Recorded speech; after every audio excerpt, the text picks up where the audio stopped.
maybe it's the third time lucky. It keeps cutting me off.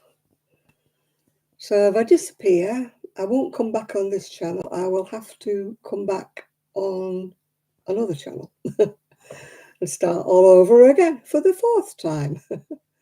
Hi Nathan, I'm having trouble.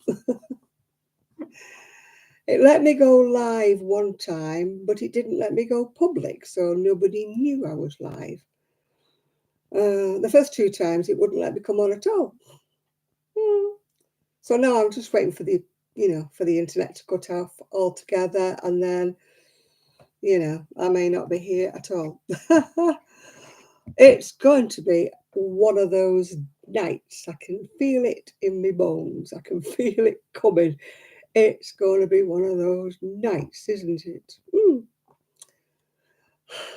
well, we shall soldier on. We shall soldier on. Cheers. I'm having trouble, Esther. My internet won't stay on. I can't go public. It kept cutting me off.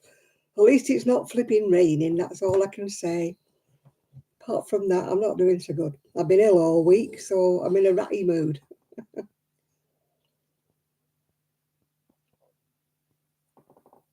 Hi, Lydia. Well, at the beginning of the week, I didn't think I'd make it. I finally got my diabetes injections after 12 weeks without them. So I've been experiencing mega side effects, really mega side effects. I've lost 9 pounds in a week because I haven't eaten, because all I've done is throw up. So you can understand why I get angry when I don't get my injections on time and why they leave me without them for 12 weeks. It's the side effects. They're so good. Great. Anyway, that's me moaning, innit? Me having a whinge. Why not? Why not? Let's all have a whinge. Anybody else would like a whinge while we're at it, yeah? Yeah, 9 pounds in a week, Nathan. That's what you get with not eating and throwing up, yeah. I actually embarrassed myself on Thursday by throwing up 3 times in the street, which is not a thing you want to do in public, is it? Hiya, Chris. Very embarrassing. People thinking you've been in the pub or something and you're drunk. You can hardly say diabetes, can you? You know, as you're trying to get out of the way quickly on your scooter. Have to chuck it up in a bush. Yeah. I lost 9 pounds in a week, Chris, through throwing up all the time. Too much cake? No.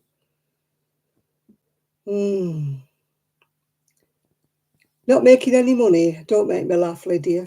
I've never made any money at all. I actually got paid yesterday for the first time in 3 months, and it was a pittance.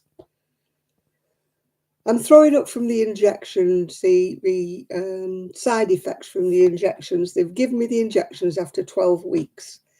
And every time I restart them, Chris, it gives me absolute really bad stomach troubles.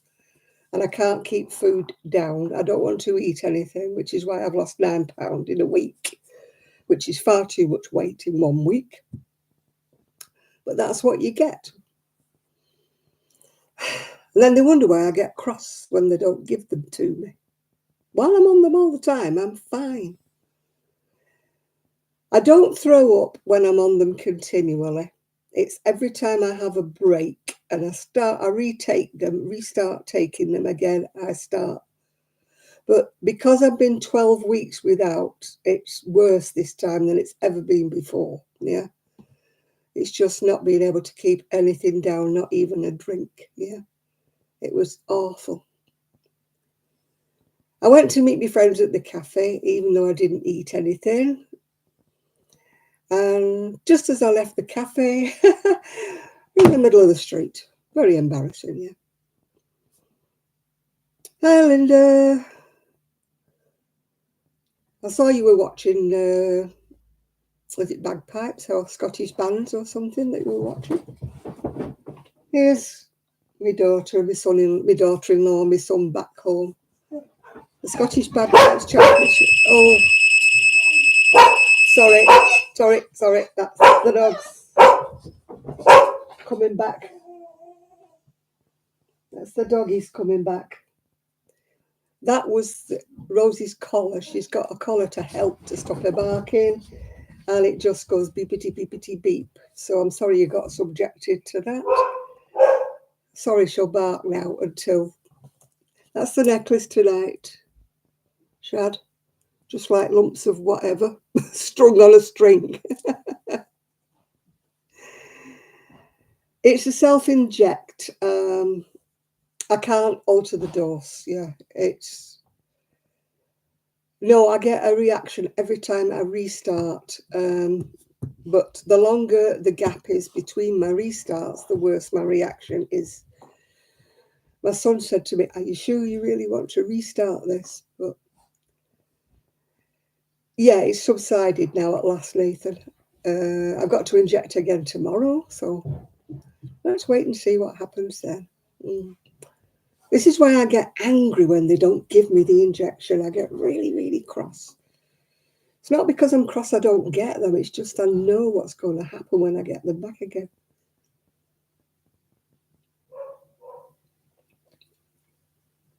Oh, that's Rosie in the distance. Let me go and shut the door.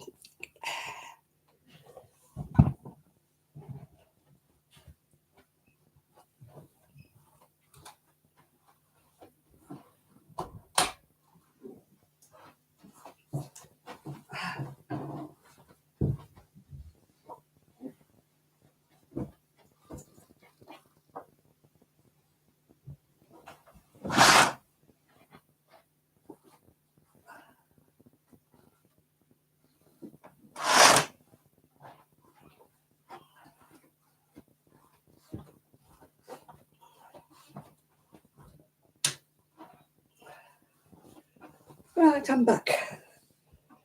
I'm back.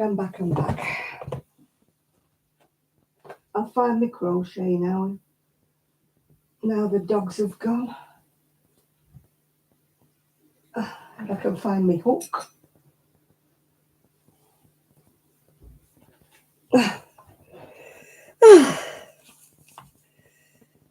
I'm supposed to have one every week, Lydia.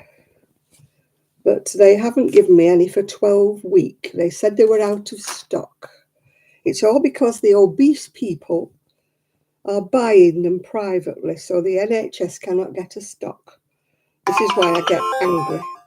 People with diabetes who need them to control their blood sugars are not getting them because all the fatties are getting them instead. People with the money to spend are getting them instead. Still, can't do anything about it, can I, except churn to myself. Right. I've done the back and 2 fronts, and I've started a sleeve now. It's the glitter wool, the bonus glitter.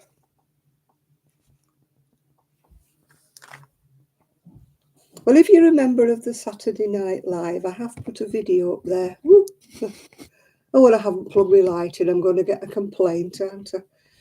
If I don't plug my light in, somebody's bound to say, "Why haven't you got your light on?"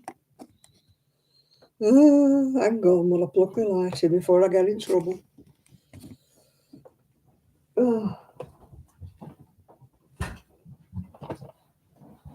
Oh dear. Will I find my light plug?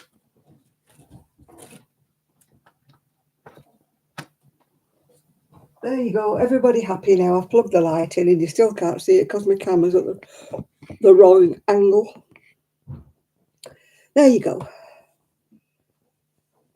They give me a month's worth, so I've got 3 left, but it's Russian roulette when I go next time, whether or not I get them with the next prescription. They will only give me 4 at a time, enough for a month, that's all.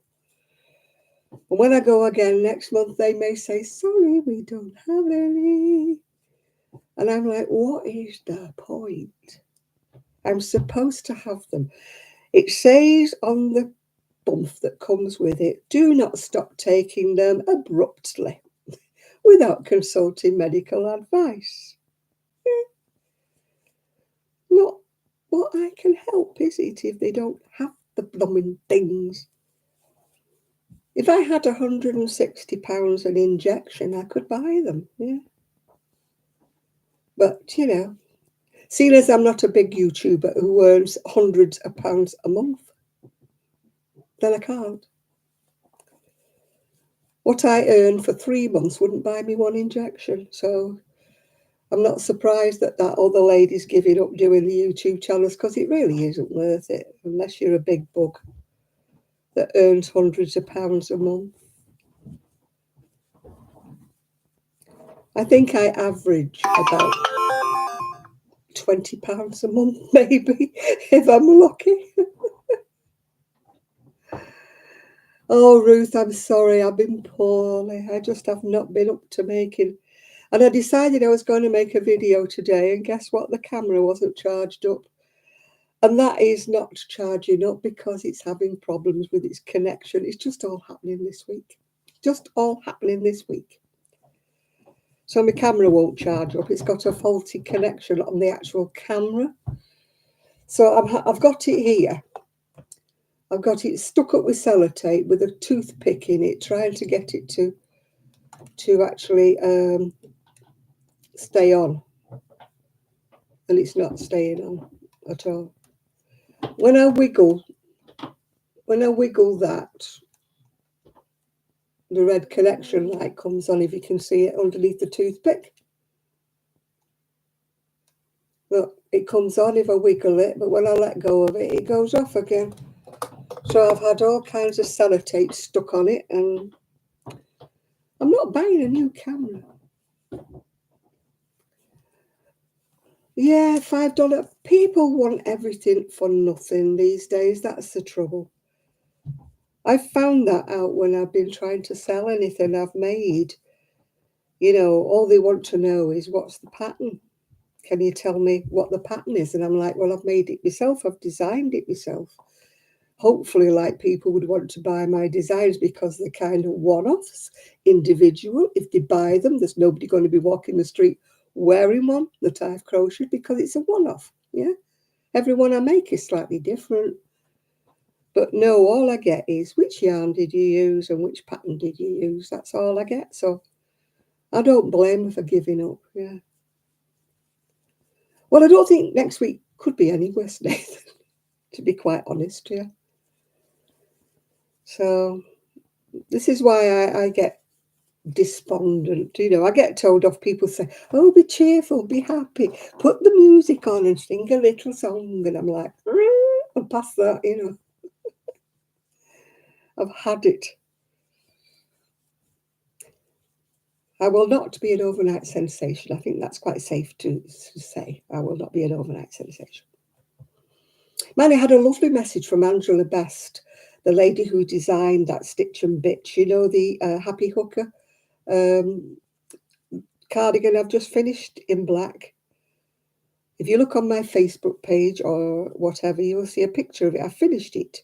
And she said, could she use my photograph to put on her page? And I said, yes, please.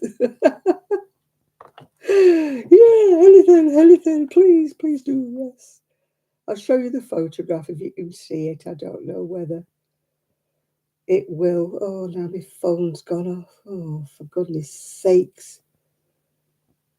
Anything else going to go wrong? Ooh. I'll see if I can show you the photo. Photograph? No, I don't want to look at me. Thank you. Well, that's my new sandals. I'm wearing them at the moment. They're pinching my feet because they're a bit too small, but they came all the way from China, which I didn't realise when I ordered them, so I can't send them back. They're supposed to be a 5. I take a 4.5, and they don't fit me. That's what I've just finished, if you can see it or not. It's from the Happy Hooker, Angela Best, Short and Sweets. I put buttons on it and I've put long sleeves on it, so I was going to do a video to show it, but as I said, my camera's not working. It still says it's charging up, so you might get a video tomorrow. Yeah, you might get one. I'm still crocheting. You can see the sparkle. I've done the back. I've done 2 fronts. So, oh, thanks, Chris. Thanks, Nathan. I love that pattern, you know. Yeah, it's the top from the Stitch and Bitch book, yeah. I love that pattern. I have done it so many times. Everybody who sees it wants one. I've done it for everybody I knew many years ago. Everybody I knew had one. Because it looks really, really complicated. And yet, once you're into the pattern, it's fine, yeah.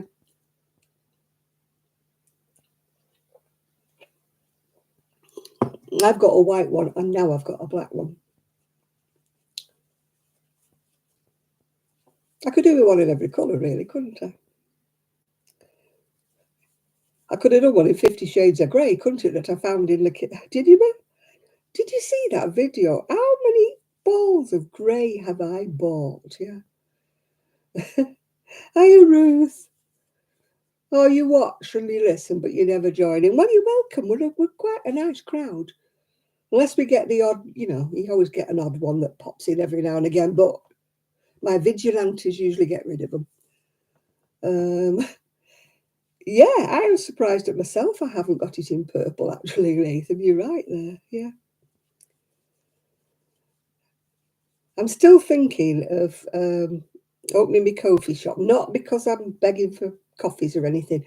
I'm thinking of opening it, as a way of maybe reaching people to sell some of my things. Yeah. I don't know whether it'll work or not, but anything's better than Etsy, isn't it? Hi, Denise. So while we're all on here, while there's 29 of us on here, if I suddenly disappear, I am actually having internet issues. So if I disappear, I can't come back. You'll have to go and look for me when I restart.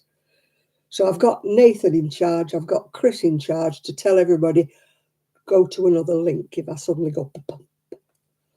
I just having internet issues. I'm just not having a good week. So you have to bear with me while I have a big whinge. Yeah. I should have called it Whinging Saturday, shouldn't I? I'm having a live whinge.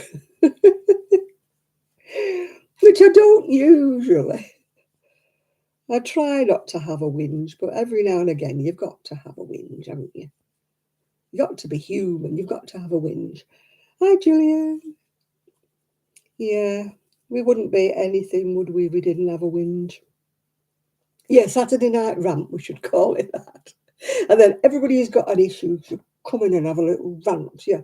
If your pattern's giving you the jip, if it's not going right, if you've had to unravel it, if you found knots in all your yarn, we'll all have a rant, yeah. There is nothing worse, is there, people, when you get 3/4 way across a row and you get to a knot. And it's not the first knot that you've found in that particular ball. It's really aggravating. I don't wonder some people rewind the balls of wool before they start. I don't. I just crochet from the middle, which is why I get surprised with all these knots, yeah. I actually haven't had any in this red. I should say touch wood, shouldn't I? Because I've still got another 2 balls to crochet yet, so there's time, isn't there? There's time. But it's not limited to the cheap yarn, is it? You buy sometimes quite expensive yarn and you find that there's knots in it. Talking about lovely yarn, I've put a link on my Facebook page to a lady I'd not seen before. I think she's called Amore or Amore. And she'd been all round the South Wales looking at wool shops, yarn shops, whatever you want to call them. And she found some absolute beauties, she did. I was mesmerised with all this lovely wool that she found. It was quite a long video, but I blooming enjoyed it, you know. Usually all the ones I find are people going around, you know, wool shows and things like that with the hand-dyeds and that. But she visited shops that had all the commercial yarns and everything, buttons, sewing threads, fabrics. I really enjoyed it. And in between, she showed bits of Tenby, which is in South Wales. And I love Tenby. I've been there a couple of times, but not for many, many years. And the houses were painted all pastel colours, turquoises and pinks, a bit like Tobermory in Scotland, if you remember, if you're young enough, I should say, to remember the children's TV, Nathan Mike, called Tobermory, was it?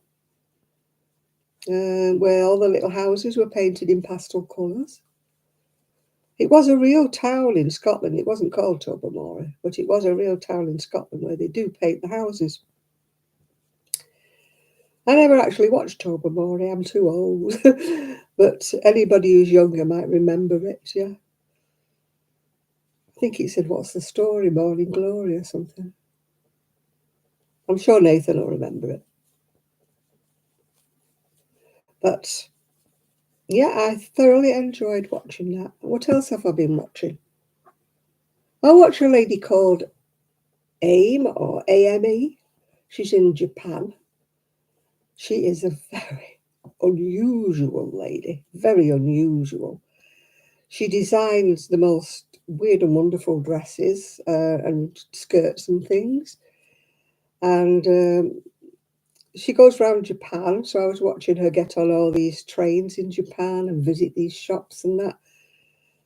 And what she ate, which was mostly like sushi and things like that.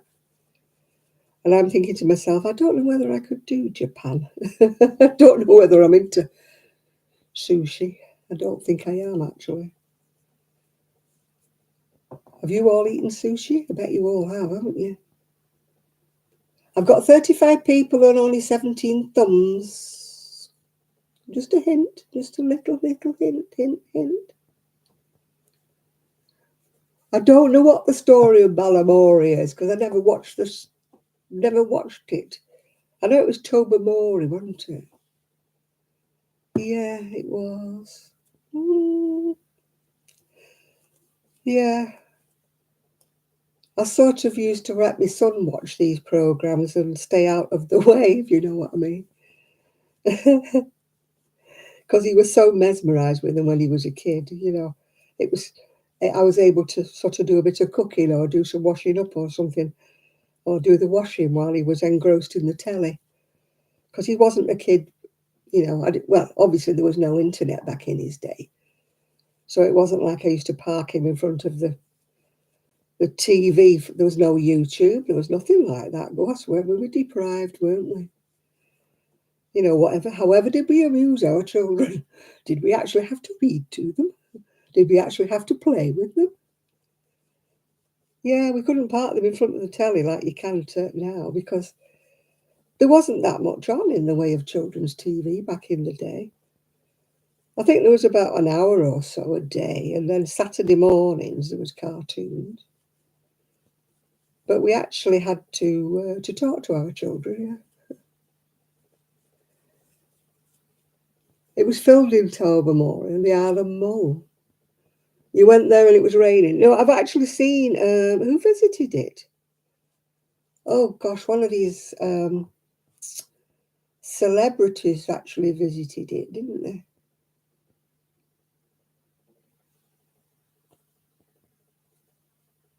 You only could.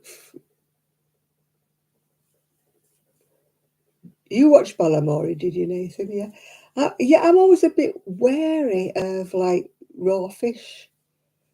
As you say, you can get all these kind of wormy things in it, yeah. Hi, Lizzie. Yeah, that's what frightens me about sushi. You know, how do you know that the fish is absolutely tip top and fresh and not got any weird, you know, you don't know where it's come from. Oh, Shad, if you're still here. The guy on the seafront was fishing the other day and he had a fish that was that big. He had a huge fish that he'd just caught. Not that I'd like to eat it because our water's a bit polluted, but should have seen the size of the fish. It was huge. Yeah. Yeah, well, it was kind of after my time, yeah. But it used to be on the telly. I don't think Arian watched it, come to think about it, but I remember it being on, wittering on there in the background, yeah. Yeah, I'm scared of sushi. The only ones I've ever eaten had vegetables in them rather than any fish. You know, I don't even like that when they salt salmon and put lemon juice on it and it's raw. What's that called? Oh, I can't think what it's called now. But you salt the salmon, don't you? And you put all lemon juice or something on it and you leave it to soak and it's raw. It's got a name. No, it's not ceviche.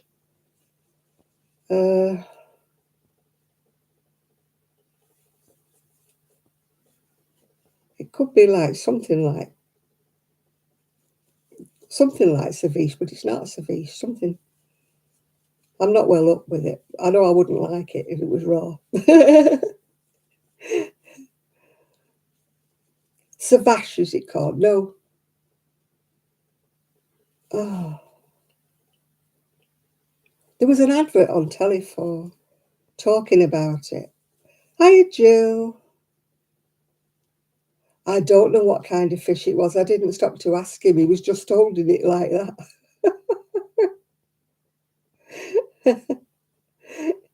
All I know, it was that big and grey. It wouldn't be anything exotic. It came out of the sea. The sea round here doesn't have anything posh. But I remember thinking, my goodness, that's the first time I've ever seen anybody catch anything. Ceviche. Yeah, that's what Chris said, yeah. Yeah, the guys are here, and I'm here at the moment, although it could be temporary, because my internet is being very temperamental today. Hey, Jill, I got a payment. Little payment. But I got one.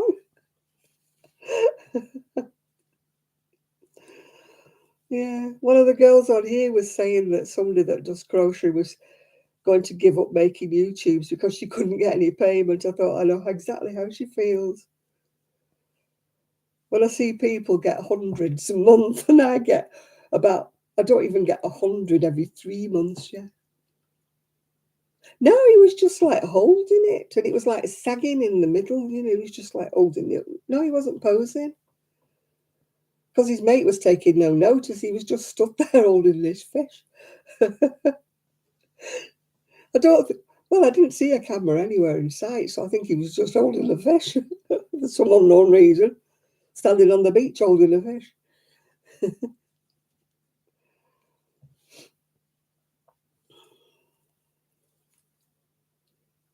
Oh dear. I do need to talk to you, Jill, at some stage because my AdSense is not linked up to my YouTube and I don't know why or what I've done wrong. So, no, I didn't, Nathan. Why? Was it any good? We're talking about the Olympic Games. Was it any good? I know there's been a lot of controversy, hasn't there, and protests and all that jazz. It kind of puts the mocker on it, doesn't it, when people have to disrupt things. People can't let things be, can they? They have to start something, don't they? Protesting against this, that, and the other. We can't let anything just be anymore. There wasn't any trouble, was there, Nathan? I know they were talking about plotting for this and plotting for that. It just annoys me why they won't let things be. Why these protesters have to find something to argue about.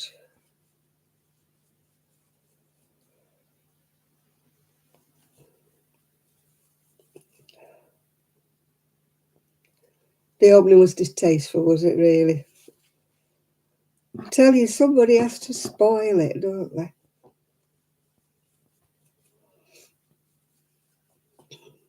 Who was protesting this time? Who was spoiling it for everybody? Yeah, I believe so. Who put on the Facebook? Crochet Rocks put on, Tracy put on the Facebook that she was amazing when she sang, yeah. She's had her troubles, hasn't she, that woman? She's had a lot of pain. It just shows, doesn't it? That, you know, even with all her money, she can't get a sashimi. Is that the salmon dish, Mimi? Hi, Mimi, by the way. Hello.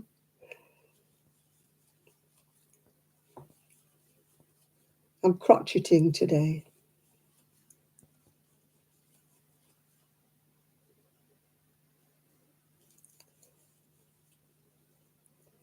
La. Yeah, I've been watching all sorts. Oh, with Lady Gaga, I'm not a fan of her. I don't know why I'm not a fan of Lady Gaga. I never really listened to her, so I don't know why I'm not a fan.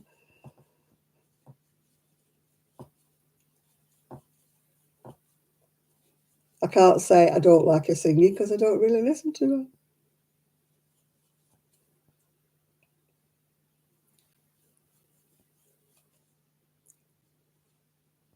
All in French. Ooh. Bonsoir, mon ami.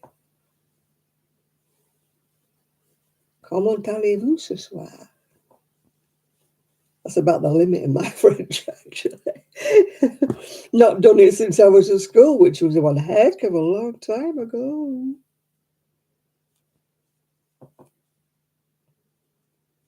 I was actually watching one of the original May Gray the other night on that Talking TV programme. And it was in French. It had subtitles, thankfully.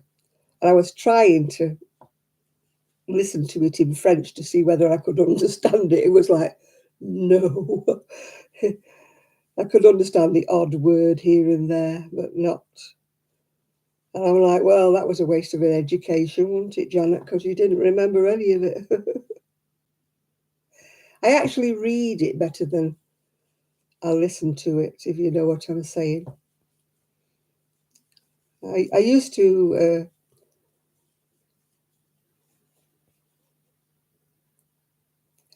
Oh, just let me know if my internet stays on, Jill. I'm having terrible trouble with the internet cutting off on me.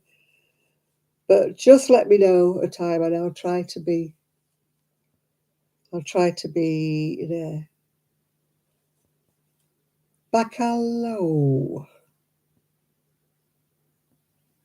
No, I don't think it's called that, maybe. I can't think what it's called. I'll think of it before the end of the day. Yeah, I'm definitely doing something wrong. I cannot connect my AdSense to my YouTube. And I think that's what the problem is.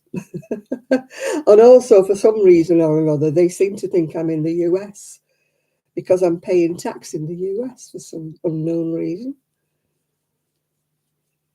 Which, you know, Sheila isn't. And Sheila has lots and lots of US.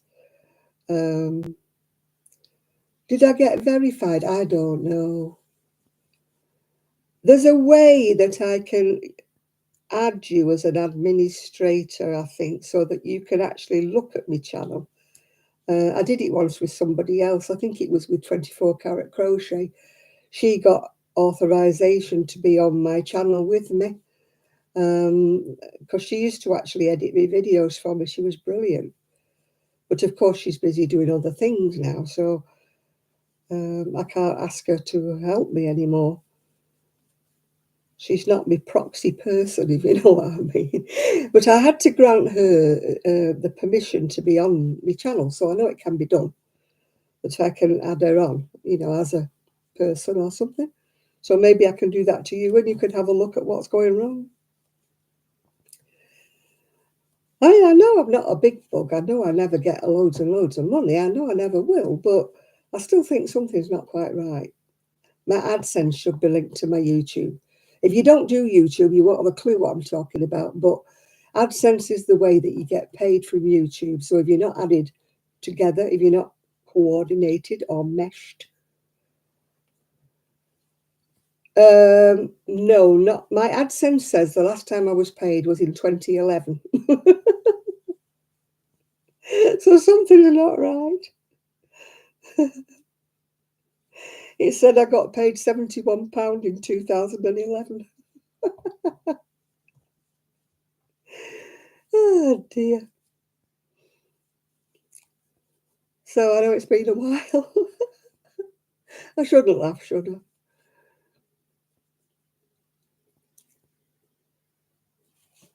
I don't know what the salmon dish is. I can't remember, Andrea. I wish I do.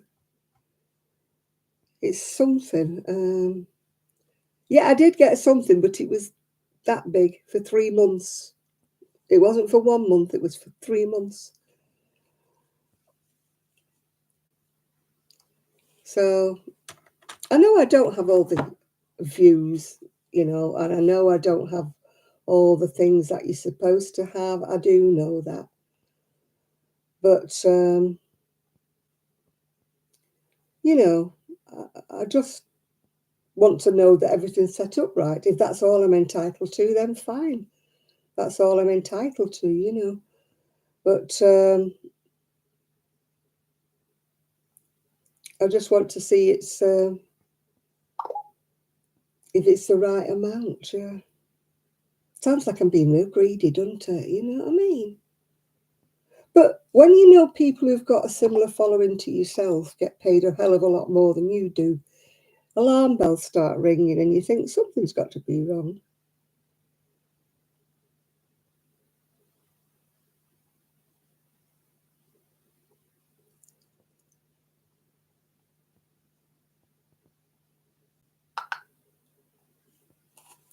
Oh dear. On mine it says £60, which maybe is $100. I don't know.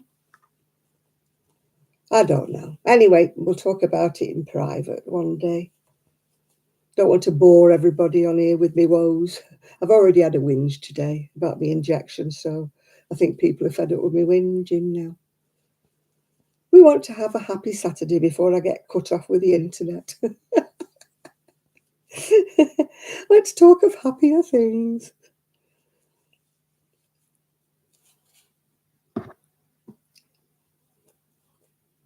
But as he said, the walrus said, let's talk of other things. It's a saying, isn't it, from a poem or something? Can't remember. I'm having brain fade today. You probably have realised that, don't you? You just got your fib to settle. I've had terrible stomach. I've lost 9 pounds this week, Jill, through being sick because of these daft injections that I've just got back after 12 weeks absence. So I'm getting side effects like nobody's business. I've got to go on Wednesday for what do you call it? Ultrasound, and I don't know which bit of me. They haven't said which bit of me.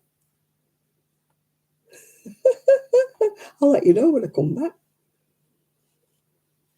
If they say, what are we doing the ultrasound on? I'll say, you should know, because I don't know. I'm hoping it's me hernia, but one never knows, does one? It might be my head, it could be my hip, it could be my That's the one, Linda. The time has come, the walrus said, to talk of many things. Yeah.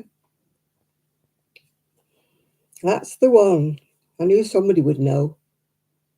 Somebody always knows on here. I really rely on all you. It's usually Chris who comes to my rescue when I say I don't remember or I can't remember.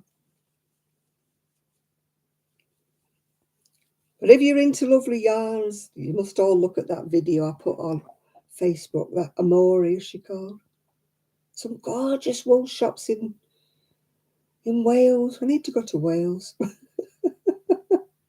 But she had a car, of course, and she went from Swansea to Mumbles to Cardiff to...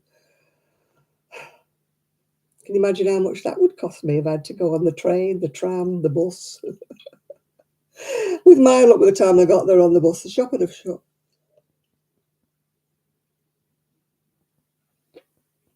I think she's called Amore, yeah. I think she is. It's good, isn't it, Nathan? She's really gone into these wool shops. You know, she hasn't flashed past like a lot of people do.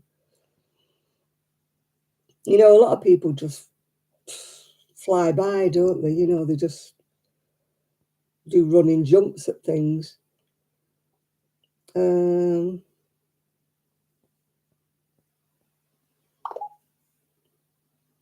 Yeah, it says, come shopping around Wales with me, a full shopping vlog. She's called Amora, I think. Amore. Amora, sorry. Amora. A-M-O-R-A. Amora. She found some lovely shops.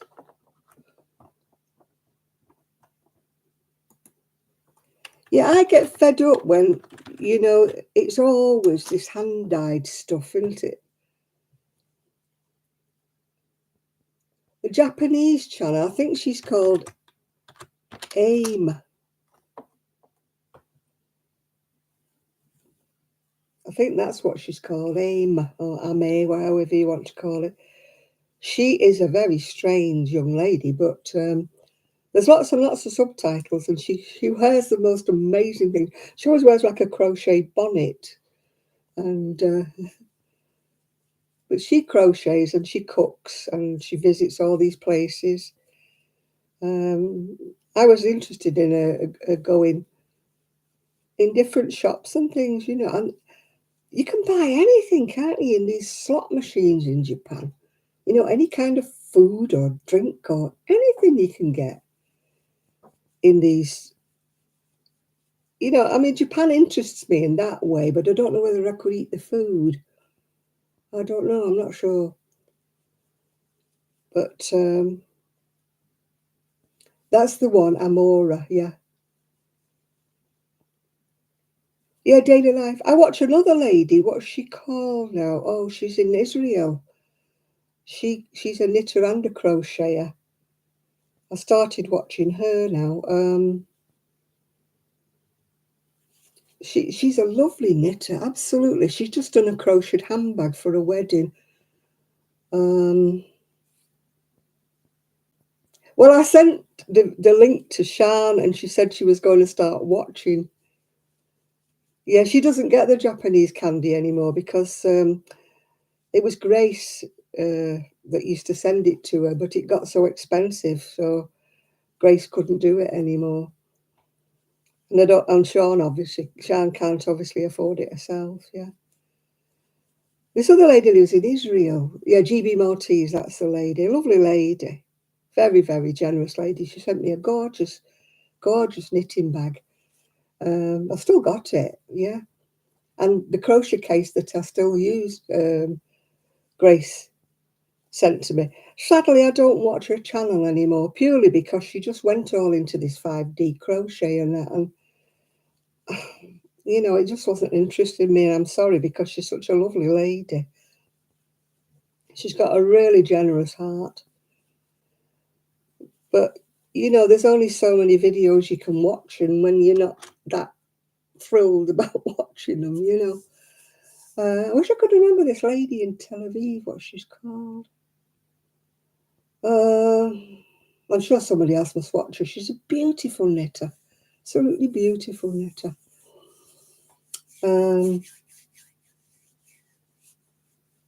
Yeah, Grace she's a lovely, lovely lady. She really is.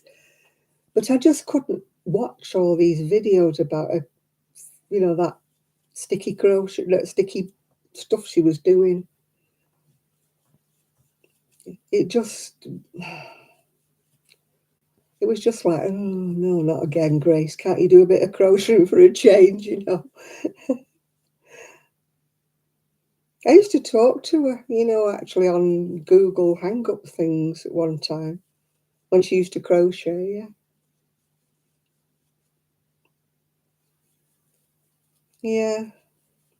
I'm sad that I don't talk to her, but you can't really say, I really like you, Grace, but I don't want to watch your videos because you just talk about 5D crochet all the time. But that diamond painting, yeah, that's all she talks about now. And sad, you know, because I'm just not interested in it.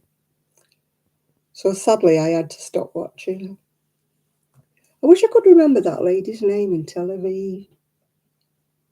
She won't be on my YouTube on my phone either because I watch her on the telly.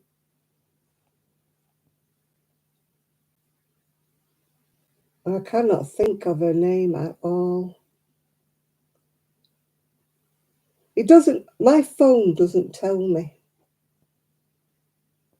you know, who I've been watching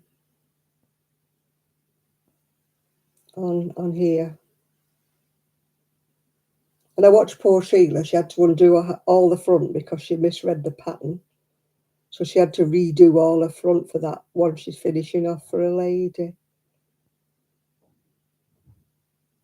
So I was feeling it for her. I thought, oh, poor soul, she's had to undo a whole front. No, I can't see it on my...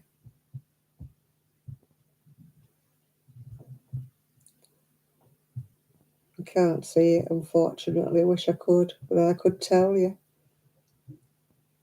I'll have to tell you another time. I should write these things down, shouldn't I?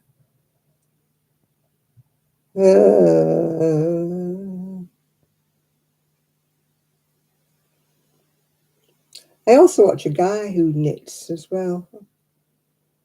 But he doesn't crochet, he only knits, yeah. No, she's not appearing on my YouTube on here at all.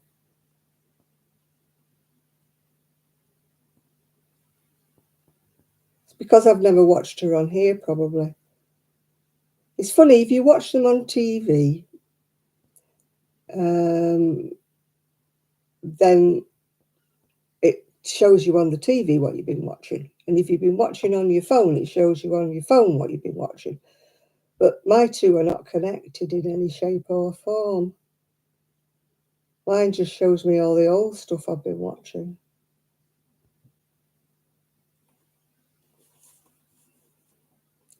Let me see if I can find her on Google.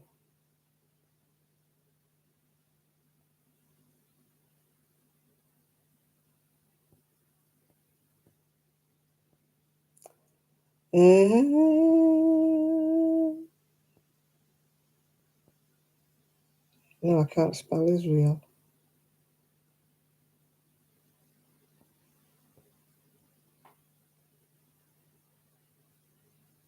Crochet Objet Knitting.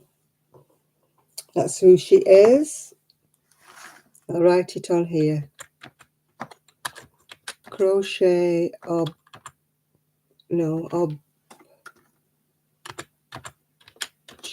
I've not spelt objet wrong, by the way. Objet Knitting. She is a gorgeous knitter, a beautiful knitter.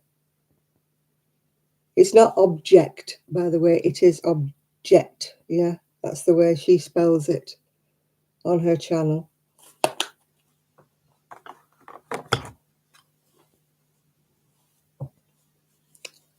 She knits in bougie wool, though. Bougie yarn, yeah.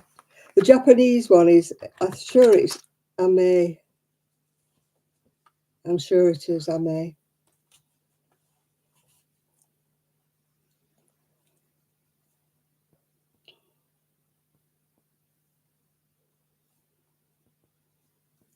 Ame Life, I think. I think it is. Yeah. No, Ame Life. That's who she is. It's got subtitles. She doesn't speak. It's got subtitles all the way through. I like watching her going all around Japan, and she gets on, the public transport. She goes on. She goes into shops and she shows you different things. Yeah. There's lots of videos I like watching now. I've just found lot of these new ones. But I just found that other lady by chance. I just saw it was like trips around the Welsh knit shops, and I thought, oh, sounds interesting. I watched that, and it really was. Really was. I like watching Stitch by Mrs. D, but she's not made a video for about 3 or 4 weeks. She doesn't make many, does she? Just when you get into her, she stops making videos. Maybe she only makes one a month. I don't know. Maybe she's busy sewing. Hi, Sim. The Welsh one is Amora.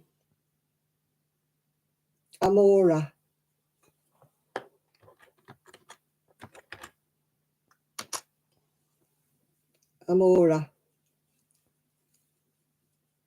I thought I'd sent you a link to her, Lizzie. I thought I did. I thought I sent you a link to her YouTube.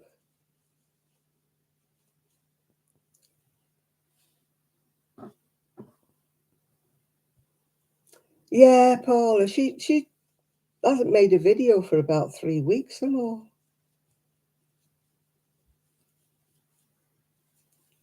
I thought I did, yeah. I don't know what her normal videos are like. I've only watched that one where she's looking at the Welsh wool shops, but I thought, oh, that's good. I also watched a guy who knits. What's he called? I wrote that down. No, I know I wrote that down. Oh. Oh. He did one about the wool thing in Birmingham. Oh, he's called, that's it. Knit 365 blog.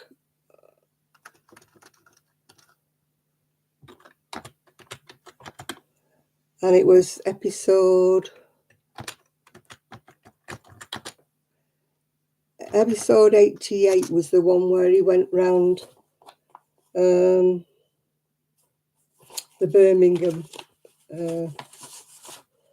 I think it was called Knittingham, but it was round Birmingham. That's why it was called Knittingham. And he was showing. He went to show the stalls. No, it wasn't Derek. No. I wonder if Derek's got his cardigan yet. The one that Sheila's made him.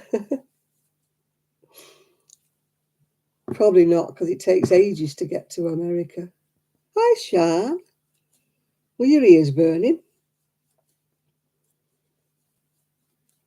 Nathan was just asking about if you'd watched that video about that lady in Japan.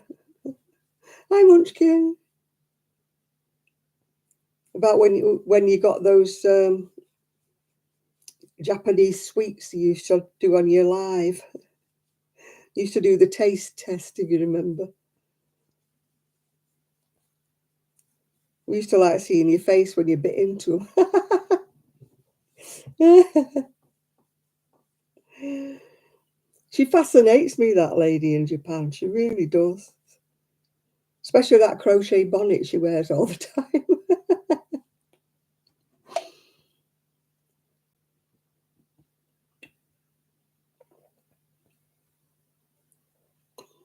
Some of the dresses she designed one that was in nylon or something, and it was like crinkly when she was walking.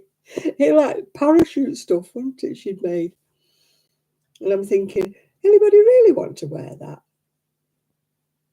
It was kind of weird, wasn't it? Weird fabric.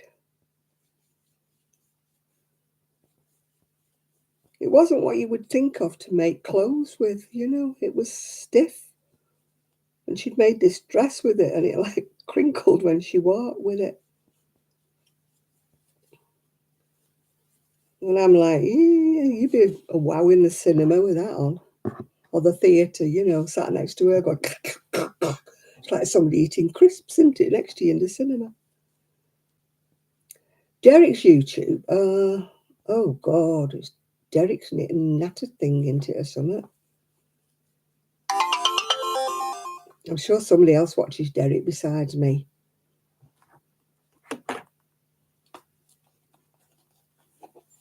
Oh gosh, let me think.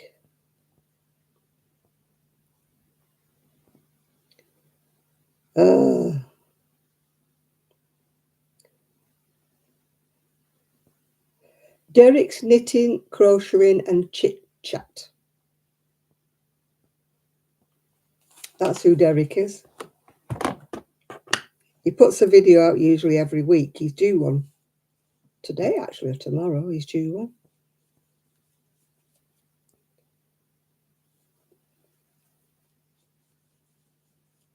He's a big lad, is our Derek. He's a big boy.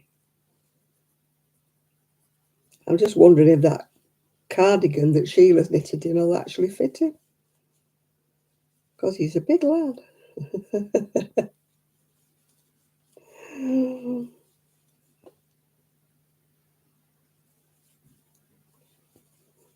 He's not moving now. He said he was going to move, but he's not moving anymore now. Oh, God. Somebody bumping about upstairs. Coming through the roof. It's muggy. It's been sort of dry and trying to be sunny here, but I mean, I've put my cardigan on now, but I did have a sleeveless, well, short sleeve dress on for most of the day. Although I can't say I was actually very, very warm.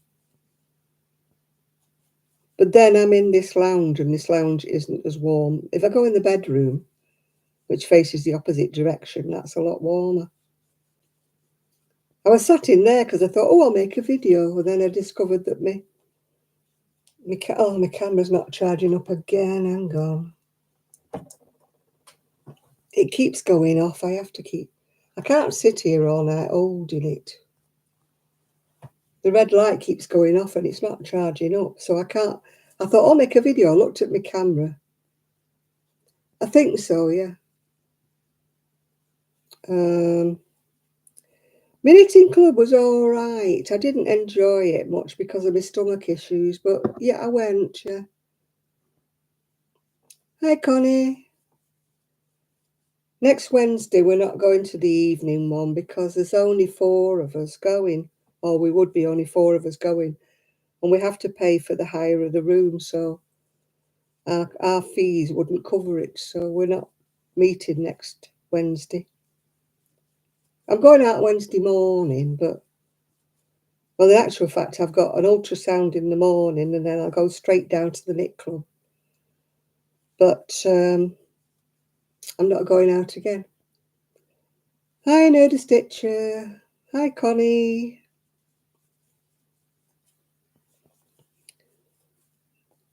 I don't know which bit of them has been ultrasounded. They haven't told me that bit.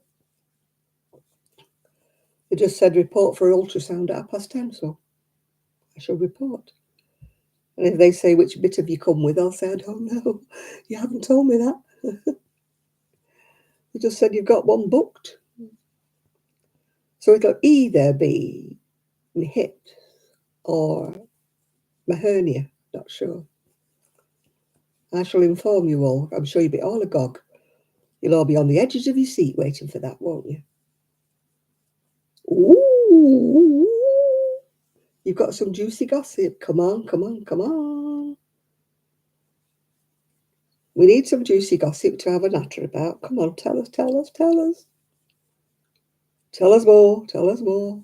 Come here, there's more. That was a comedian, wasn't it, that used to do that? Come here, there's more. Come here, there's more. I've had an ultrasound on my leg. They pressed on it so hard. But that was ages ago. Come on, Sean. Don't leave us in suspenders. Tell us, tell us, tell us, do. Do, do, do, do. I wouldn't say it was obnoxious. It was just a bit painful. I've got a very high pain threshold. I stand pain too well. I've lost 9 pounds in 1 week because of my injections and being sick.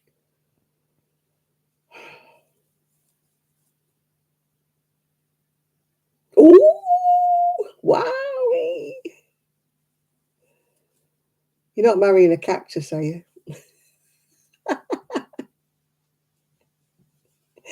Oh dear. It's not that numpty you went out with before, is it, Sean? Oh dear. Ah.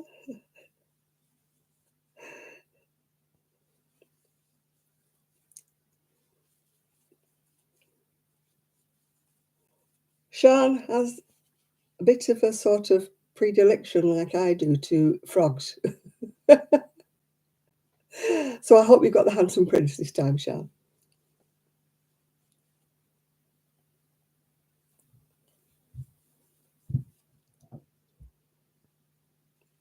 You know, some people just attract frogs like I do, yeah.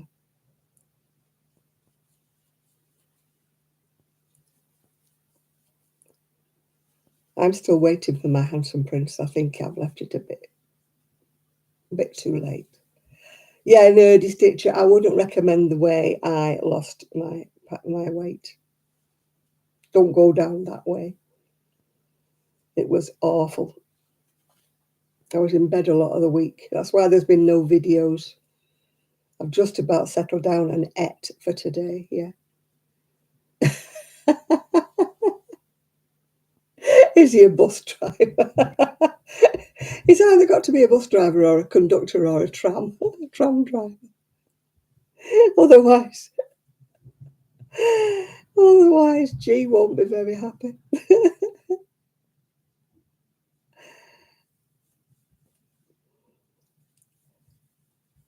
Well, since for the last 12 weeks, I've put on 14 pounds, so I'm glad to have lost 9 of them. 14 pounds I put on in 12 weeks. That's because I didn't have my injections. And I was eating like a horse because of, yeah. It's amazing. One injection and I don't want to eat.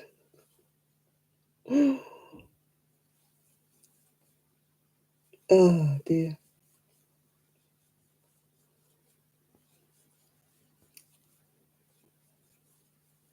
Having said that, I have got some chocolate today. I don't know whether I'll eat it or not, but I have got some chocolate. I fasted for about 4 days, but it wasn't my choice. I can laugh about it now, but it wasn't funny at the time. Every time I thought I'll have something, I'm like, no, I won't.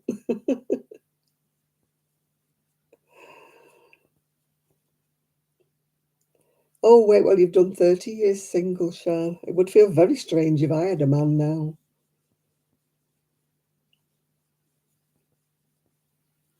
I had a dream the other night that I was holding hands with a guy called Tim.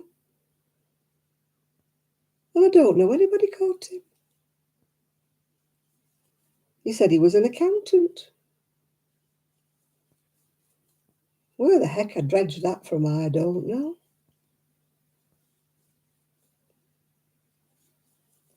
Oh, I've been about 30 years without a date, I think. It's at least 20. Yeah, it might have been Tim Nice but Dim, yeah. What was I doing? I was having a latte. I remember that bit. And he took me to this place, and then I'd lost all my friends because I'd gone with my friends. I seen her. I'd gone with all my friends to find a shop. Didn't find the shop. Met this Tim. Had a cup of coffee, a latte with him. And then I woke up. Yeah. Oh dear. I know dreams are really random. I'm always losing things in my dream. Losing people, losing my purse, losing my handbag, getting lost. There must be some significance in that, the fact I'm always getting lost somewhere. Can't find my way home, yeah, in a strange town. Asking people where to go and they can't tell me. That's my regular dream. So what you call a recurrent dream, that, yeah.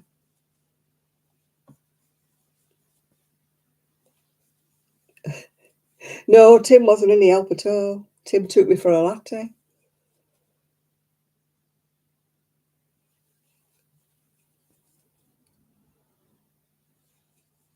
And then this woman come along and she said, "Hello, Jan. Fancy seeing you here." And it was somebody off the TV. I can't think who it was now. But I remember thinking, how does she know me?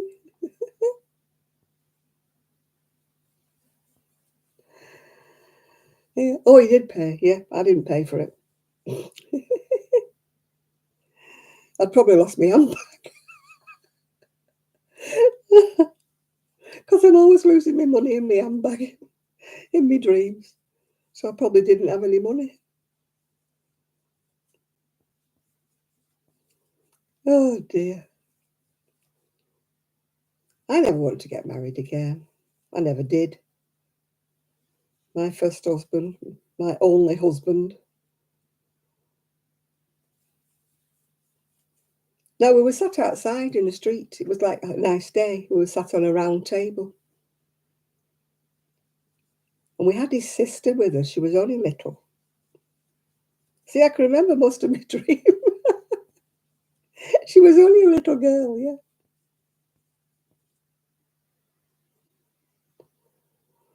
My email link is that's my son. My son made that for me when I was looking for an email address. The first one he had for me was what's she called? Medusa, you know, the lady with worms in her hair. I thought, no, I don't want that one. So he said, "How would you describe yourself?" I said, "Well, I'm full-bodied, like, and I'm mature like red wine." So that's how come I got full-bodied. Because I said I've matured like fine wine. So he made up the YouTube. And everybody giggles when I tell them, when I go anywhere, and they say, you know, someone like the doctors, and they say, "Do you have an email address?" And I go, "Oh, yes, I do." Wait while I tell you. And they go, "Ha, ha, ha." And I go, "Yeah, it is funny, isn't it?" It's better than Medusa, isn't it? Yeah.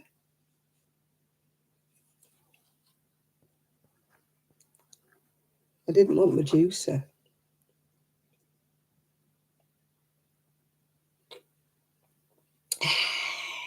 Smiles.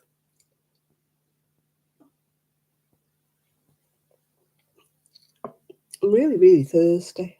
I did try some tea today, so I hope I'm not tempting fate. I didn't have a lot, though. I had some broccoli with a few scampi. I didn't overload myself.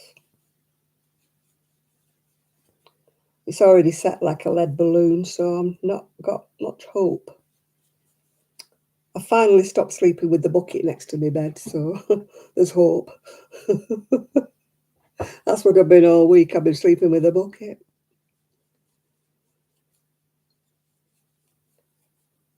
I haven't needed it, but I've just had it there in case.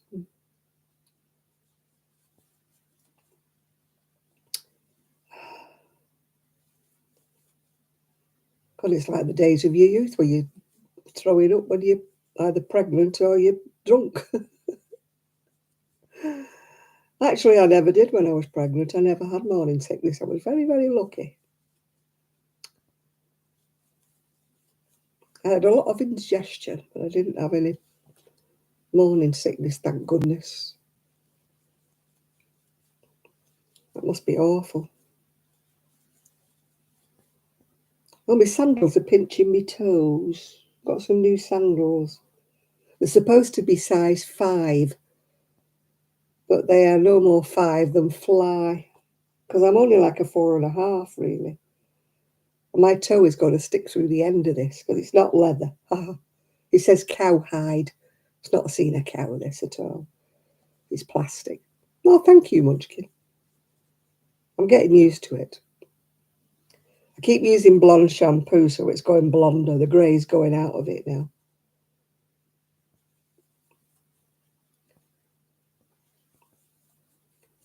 Yeah, my toe's going to go straight through the front of these sandals. I know we are. So I don't think they're going to last me too long. Still, they were only cheap. I went to another great shop, lovely shop, but they wanted £60-something for a pair of sandals, and I thought, I don't walk, as you know. I'm in my scooter 9/10 of the time when I'm out and about, so I wasn't paying £60 for a pair of sandals. If I was a hiker, a walker, I would have paid it, or ever walk a lot. But when you don't walk, you're only wearing shoes for decoration half the time. I just couldn't afford to waste 60 quid on a pair of sandals. So these weren't that much, but you can tell they're cheap. As I said, my toe's going to poke right through them before long. I've got that feeling. But still, what do you expect? My dad used to say, you buy cheap, you buy twice. He's probably right. I just begrudge spending 60 quid on a pair of sandals, that's all. Especially when the weather's not been nice. The rain goes through the holes in the sandals, doesn't it, when you go out and it's wet? When you're walking through puddles, it's not good in a pair of sandals, is it? I was doubting that whether to get a pair of trainers or not. I think I should have done, really.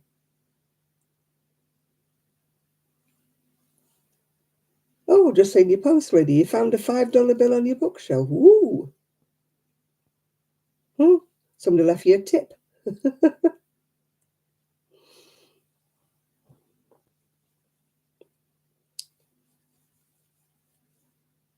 My friend's son found 2 £10 notes folded up on his way home.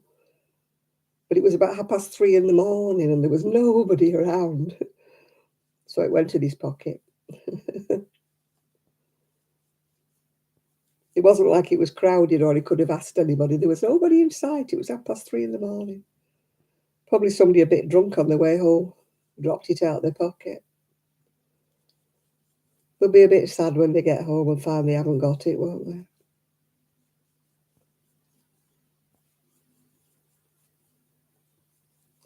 La, la, la, la, la, la.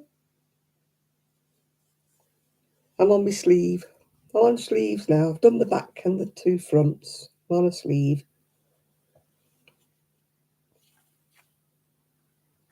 Just making a cardigan, really. I decided I didn't have a red cardigan.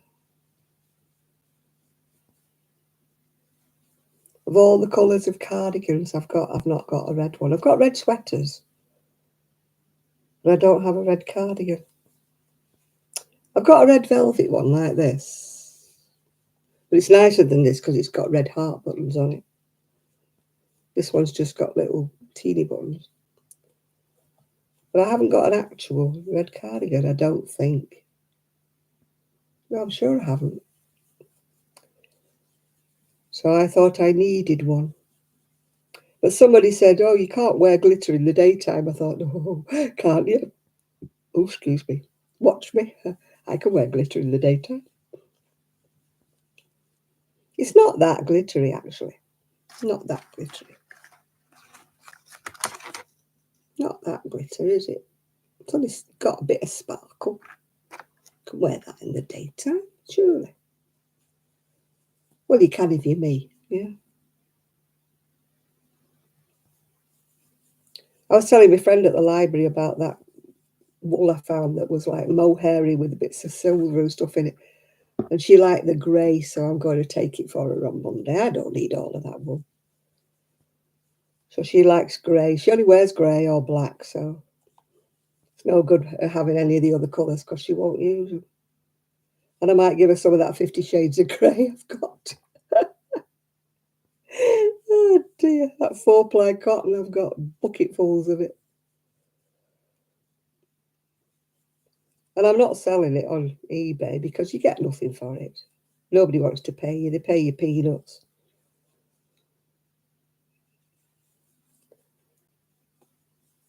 You know, you pay £2 a ball for it and you might get 50p. I'm never one that makes a fortune reselling anything. You know, you get these people who go in charity shops and buy something and then they sell it, don't they, on that other eBay or that other one, Vinted. And they make a fortune. I made £200 in a few days on Vinted. I'm like, yeah, I'd lose £200 on Vinted.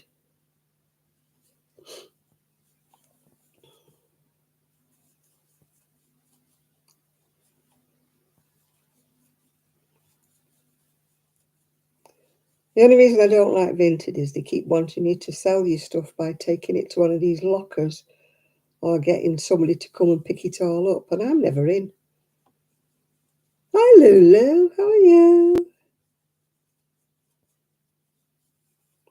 Welcome to the fold. While I'm here, just in case I disappear, I'll say it again. If I disappear, don't wait on this channel for me because I can't come back. So if I go because my internet's playing up, I'll have to start another one. Yeah. So just hang around and look for me on another channel. I've asked Nathan and Chris to put a link if I have to go on another channel. So I always lose all my people who are with me. Because when I make a second channel, I finish up with about 12 people, you know, when I've had loads of them. I have to put the flowers on, Lulu, otherwise I get in trouble. People tell me off if I don't like my flowers up. This is why I have to sit at a strange angle, because people like to see me twinkling flowers.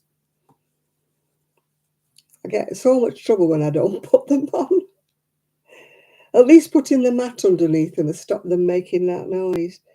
They used to make like a revolving noise that was getting on my nerves. It was going... Yeah, it's blonding up again. Keep using blonde shampoo. So the grey's kind of disappearing.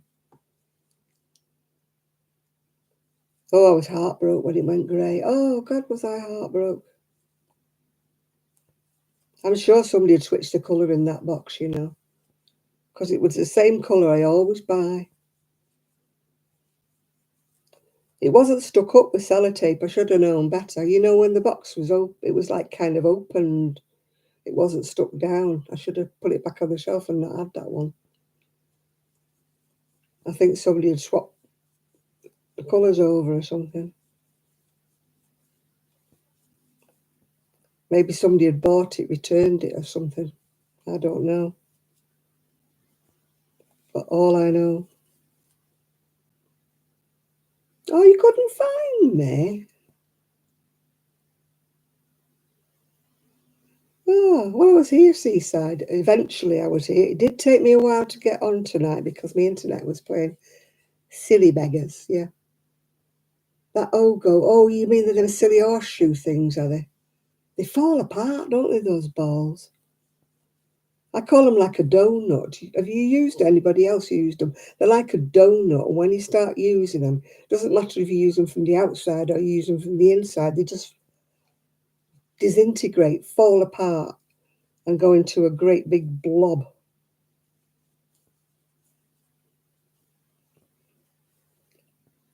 Yeah, you're better off winding them. We were just talking about that before you came on, Seaside, actually. You know, when you, I always work from the inside of the ball, and you find knots in your ball of wool when you're about 3/4 way across a row. So you've either got to retie it and darn it in, or you've got to pull the whole row back. I think you're hoping there, Nerdy, yeah. Finding any of that will go for $1.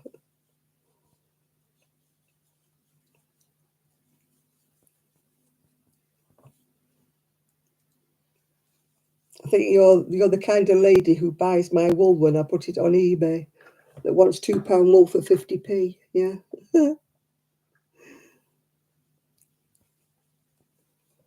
I never make a profit. I've not bought it, so I don't. I'm trying the hardest not to buy any yarn.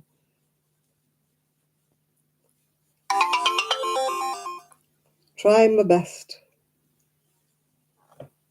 I've got so much, I really, I've got so much. The Adventures of Buster had in a photo. Oh.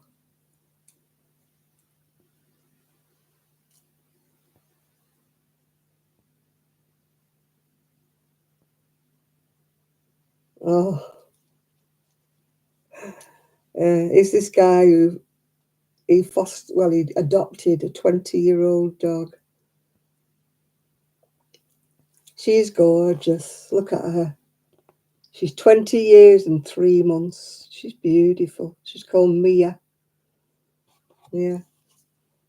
He has a little stair lift for her that goes up the stairs, and he's built her a high thing for her food so she doesn't have to bend down. Oh, bless. Yeah.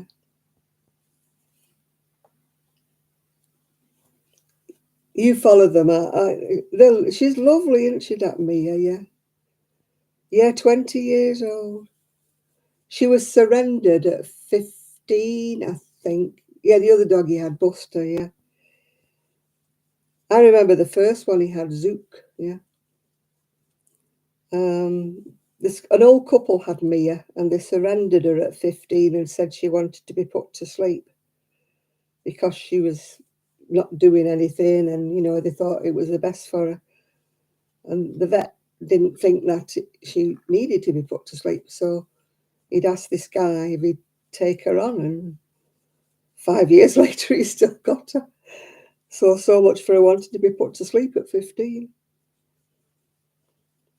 Yeah, he had another dog that was, I think Buster was about 18, was he? And Zook was the first dog he had, Zook. He lost the use of his back legs, and he used to take him everywhere in like a trolley on wheels, yeah.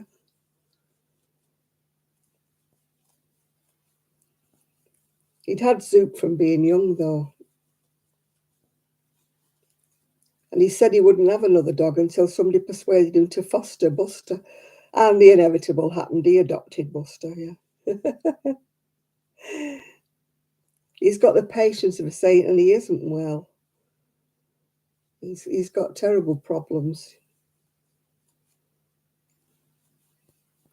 Yeah, he built Buster a little house underneath his stairs with a little blanket and everything, and a little house. It's been featured on loads and loads of programs.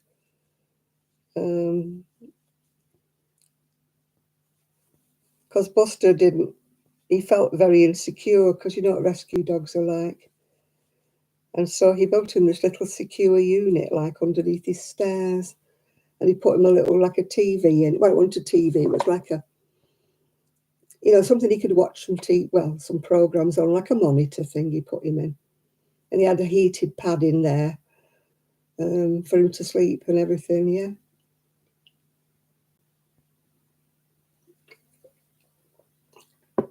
Yeah, he was so sweet, yeah. Mia doesn't use it. Mia goes upstairs, but she's got a little cart thing he's built, and it goes up on the stairs on a pulley.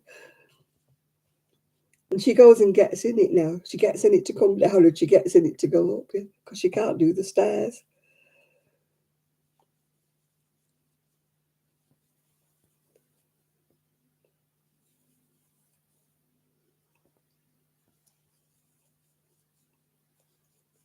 Yeah, they're such characters, yeah.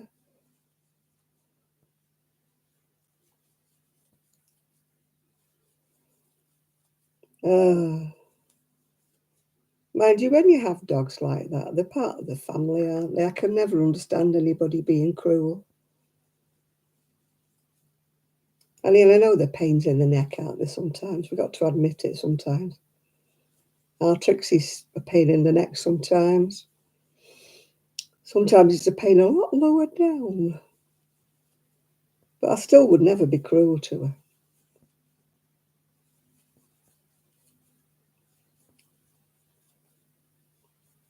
Rosie's all right until she starts barking. If you were here at the beginning, you heard her collar go. It was not her collar, isn't round her neck. We keep her collar on the windowsill. Yeah.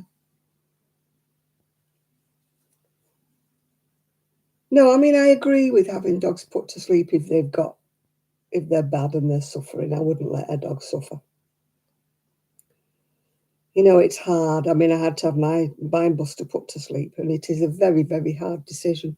It's not an easy one that you make, but you do it if you love your dog, don't you? You know.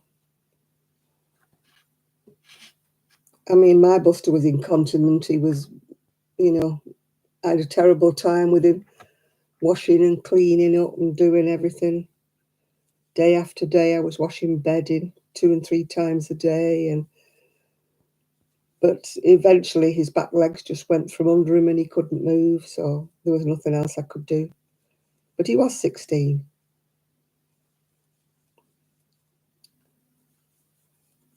But it's a very hard decision.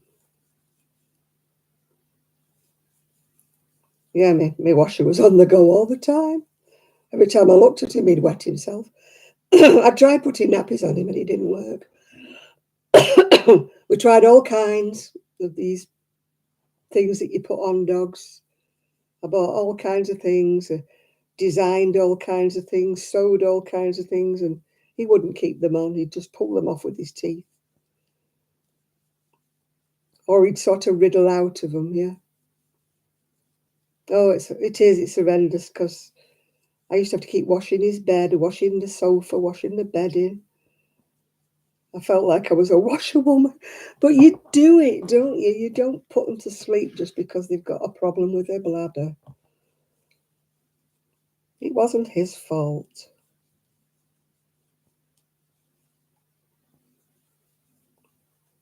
You know, everybody else is like, oh, I wouldn't put up with it. I'd have been put to sleep. But I thought, it's such a joy of life. He was such a happy little dog. And he was such good company, you know. You've got to overlook some things, haven't you? I mean, would you put your granny to sleep if she was incontinent? Yeah. Yeah, if they're in pain or anything like that. I knew when my Buster had given up. I could see it in his face. Yeah. It's an awful decision, but if you love your dog, you do it, don't you? They don't live long enough, that's the trouble. God,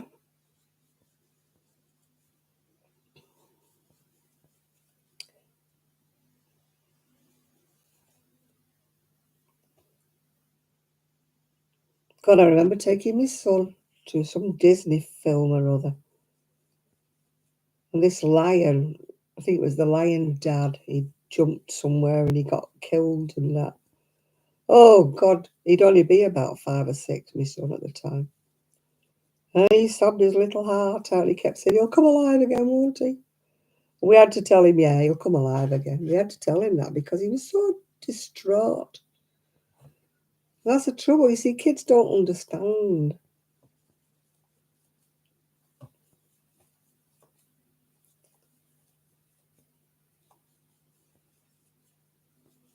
You know, if anything like that happens, you know, if they're watching a program about a dog and somebody shoots it or something, you know, they just get so upset.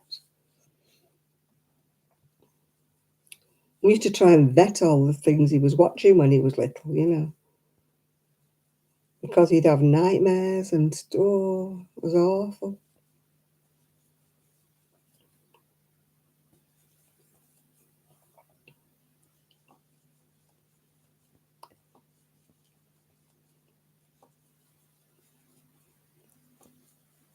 Oh, the Lion King, was it? Yeah, he broke his heart. He was only little, mind you. I make it sound like he was grown up. He wasn't. He was only tiny.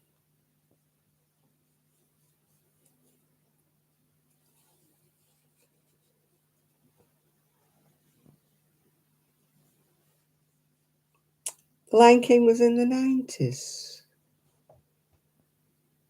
Well, it mustn't have been the Lion King then. It must have been something else because he would no, because he was born in 69. So no, it wasn't anything he watched in the 90s. It was something he watched when he was little, something he watched in the 70s.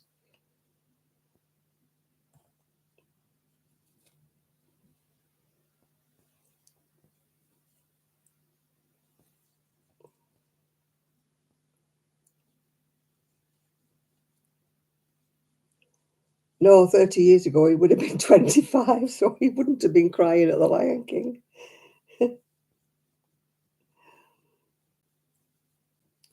Perhaps it was made before.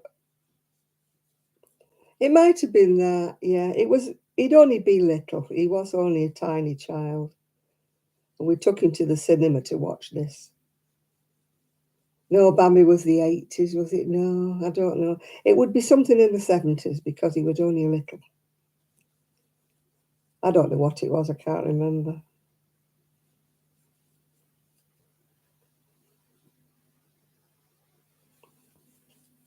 I don't actually think it was a cartoon. I think it was a film.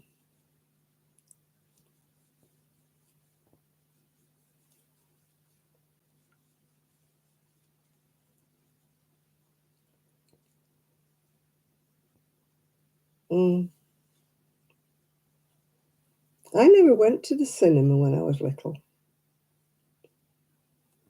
It might have been something like Oh Yellow. It might have been. I know something died, and he was so upset.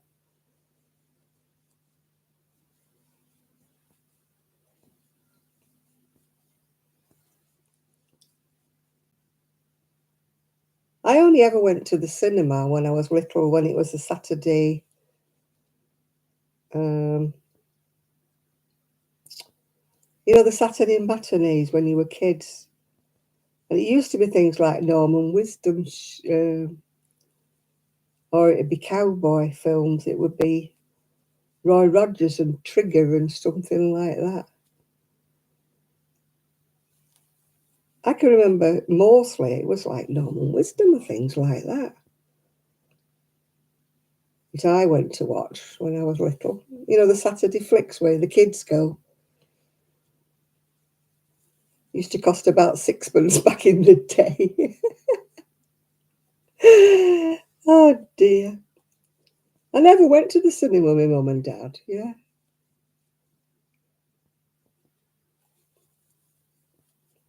I don't think my mum and dad ever went to the cinema.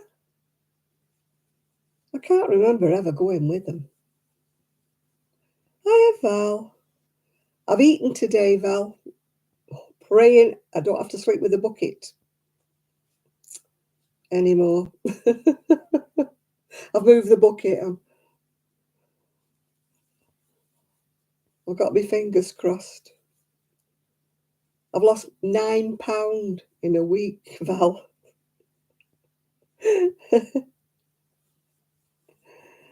£9, not in the way I wanted to lose it. It's a good job I didn't go on that ferry, tell you. I met Val, I should say, when I went out to the cafe. All I had was 2 mouthfuls of scrambled egg and I couldn't eat any more. And we were going to go across to Knott End on the ferry. But I just came out, got on my scooter. I got as far as the ferry and then I threw up everywhere. Oh, so embarrassing in the street. I couldn't help it. It was me injections that have upset my stomach. I haven't eaten for a week. So that's why I lost £9. Good for the figure, but not the best way to lose weight. Yeah, first day today I'm feeling better, first day.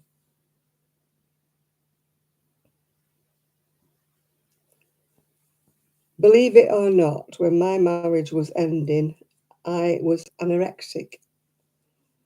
I weighed 7 stone, which is 7 times 14 if you're in America. Can't work that out. I went from about 12 stone to 7 stone because I wouldn't eat. I wouldn't eat anything. I wouldn't eat at all. My mother was worried about me. She kept trying to give me bits of fish and everything. I wouldn't have anything to eat. Every time I ate anything, I felt sick. That was because of the stress. Then when I started eating, I started drinking. I swapped one for the other. And then I stopped everything when he went.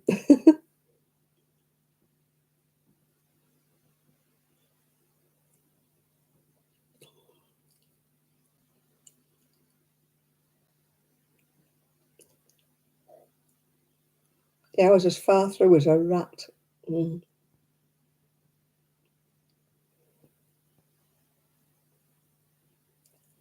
Yeah, well, I'm not tall. I mean, I was 5'4" at the time.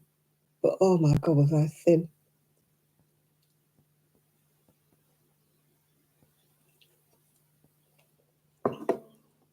I threw all the photographs that were taken at that time because my face, I looked older on those photographs. I'd be 30 something. And I looked older on those photographs than I do now, yeah.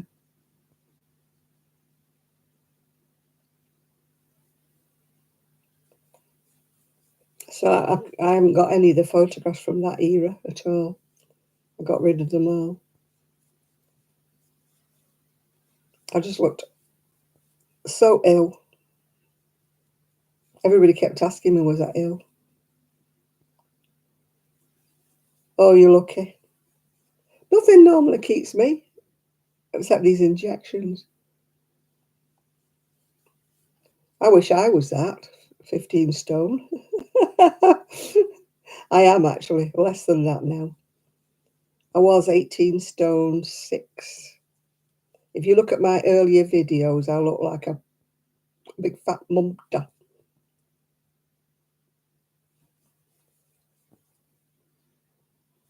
So I need to be, according to the BMI, I should be 9 stone something. I haven't been 9 stone since before I was pregnant.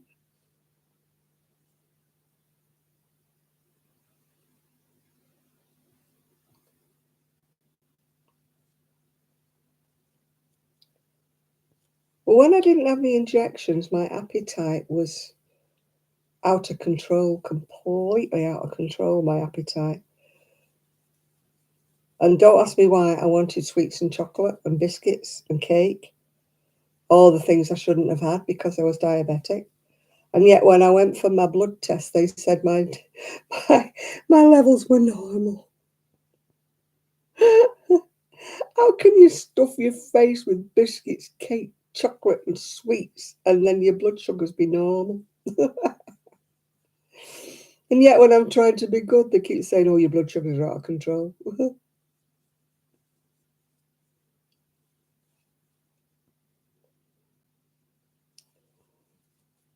Now, I can honestly say I've never been contacted by a modelling agency. I wonder why. I've never had the looks or the figure. I could have modelled plus size. Yeah. I don't think my life was ever meant to be a glamour model.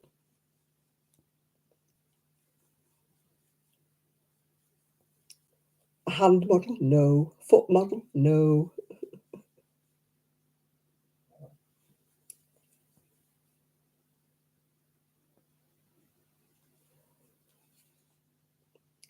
No. The only people who approached me, oh yeah, you saw me in that hat, didn't you, Nathan? No, don't start. The people who said I look nice in that hat, do they hate me? It was terrible. I showed it my friend. She burst out laughing. She said, "Oh my God, it's not you at all." Oh dear. I made a bucket hat and it was terrible. A rosy wrap, that's worse.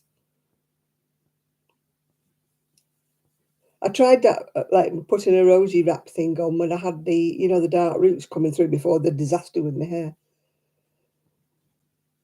I don't suit hats, rosy wraps, anything. I just don't suit them. The only thing I like wearing is my earmuffs. I've got some fur earmuffs on a bandeau, and they're the only things I like to wear. Or that helmet thing that's in lilac and purple that I didn't knit, the one I bought, yeah. I don't mind wearing that, yeah.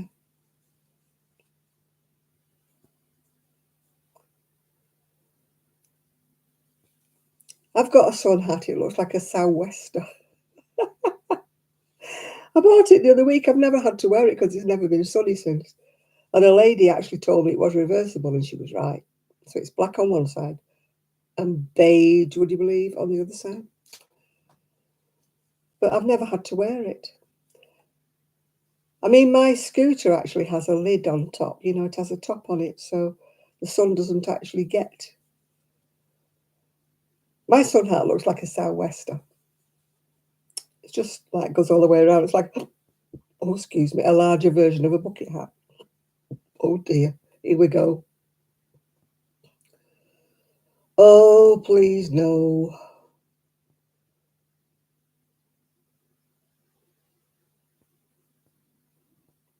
I get like hiccups and the food comes up. Oh, not nice. Too much information. Oh, it's 15 degrees C here. 15. Not exactly bouncing off the walls, is it?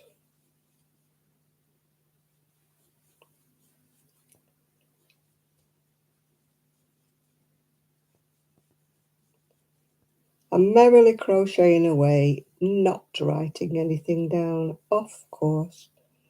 I've got about, I don't know how many project books. Do I use them? No.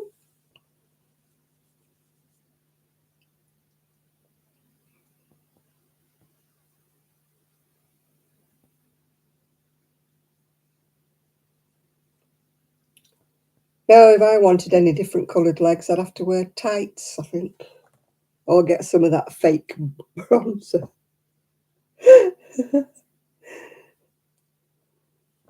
Oh gosh, that takes me back to when I was a teenager and fake tan was just coming out. And we decided we were going to Tenby, me and my friend, 16, 17 years old, going to Tenby. And we'd use this fake tan. Oh my God, what? We never knew about exfoliation. People didn't. We just put it on. We had great orange elbows and we had orange hands and, oh, what a mess we were. Hi, Jane. How are you doing? I don't think it, I mean, if you knew how many sweets I'd eaten and my blood sugar levels were normal, it was just, I thought it's going to be horrendous. I said to the nurse, I've just done everything I shouldn't have done for the last, I don't know how many months. My HB1C is going to be awful. And she said, perfectly normal. I used to have, we had a tanning bed at one time. My ex-husband bought it, so it was like an ornament. All I used to do was fall over the legs. And it never worked. I never got a tan with it. I mean, I could have done myself untold harm with it, but I never stayed under it long. I never really do fake tan. I got some of that supposed to be tan for your face, but it washes off. It doesn't stay on, like tinted, whatever you want to call it. I went yellow. Thankfully, it wasn't permanent. It was just wash off stuff, yeah. Oh, no, I don't remember blue stuff you put in your eyes. Oh, no. Ugh. I can't do with things in my eyes. Can't do with drops, no. Yeah, it was like a bronzer I put on my face, and it didn't go like it was like a tan. I thought it would go into a light tan. No, it went yellow. I looked like I got jaundice. So thank goodness it wasn't permanent. It was just what you washed it off, you know.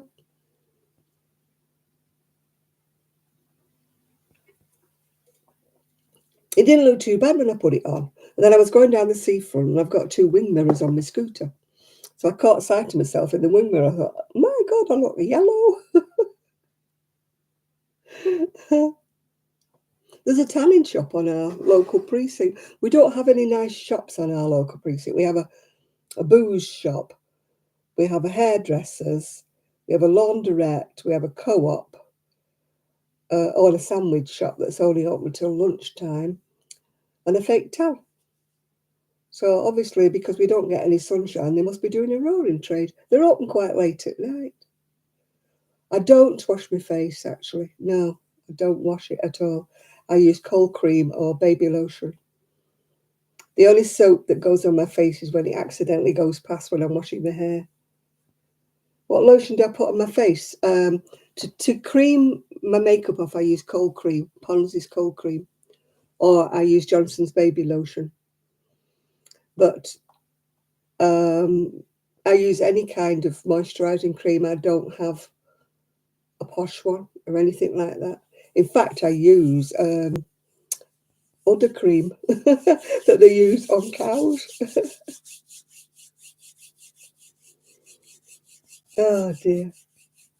No, I don't subscribe to all these £65 a pot moisturisers, you know. Moisturisers are just moisturisers. They just carry on. They pay some celeb, don't they, millions of dollars to promote, look at my beautiful skin, when they've had facelifts and they've got fuzzy cameras and stuff like that. If you're going to get wrinkles, you get wrinkles, don't you? You just got to moisturise and hope for the best, don't you? The only thing I do is I don't put my face in the sun. I never put my face towards the sun, never. I used to when I was younger, but not since I was about 30 or so.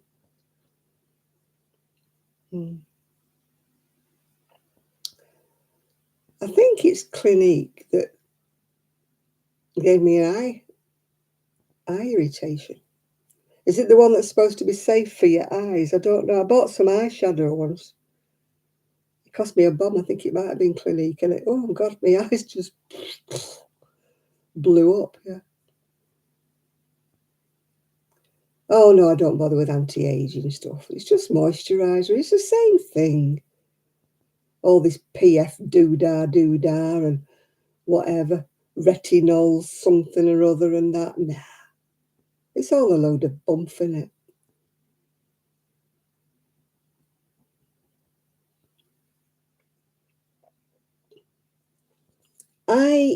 When it's nice weather, I tan very slightly. I call it weathering.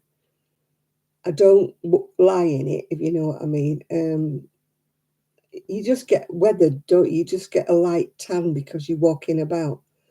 But like here, no chance, because like I've always got a cardigan on and long trousers, yeah.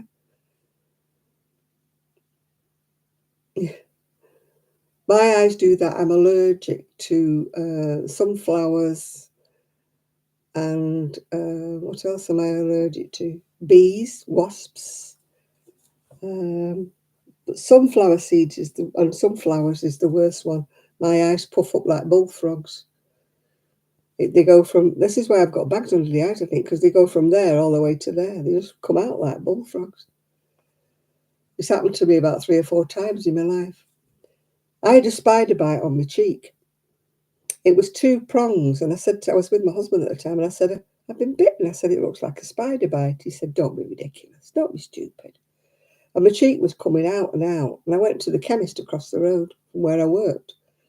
And I said, I've been bitten with something. He said, oh, it's a spider bite. Anyway, he gave me some stuff and whatnot, and it went down. Actually, he gave me something to drink and he said he didn't get it from me, so I presume it was some kind of antibiotic he shouldn't have prescribed me. But it went down and I went home. It was a spider bite. He taught me, he said, no, you're being ridiculous. There's no way a spider's bitten you. I said, well, there's 2 little marks.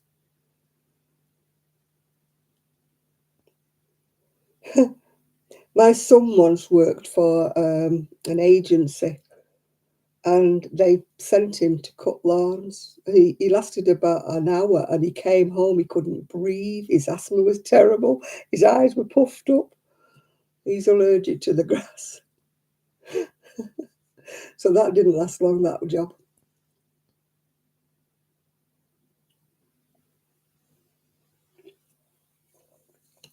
A lot of people use good old-fashioned Vaseline, don't they?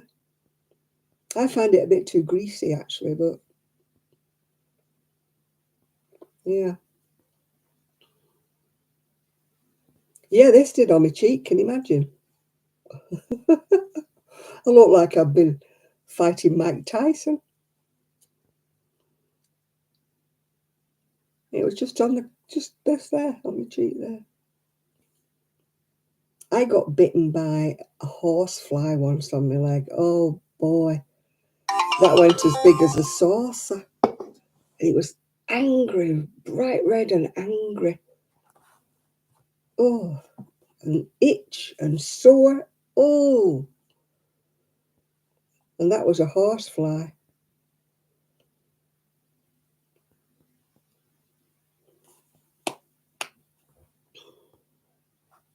Yeah, it doesn't seem to rub in with me, Vaseline. You know, it feels sort of greasy on me, yeah.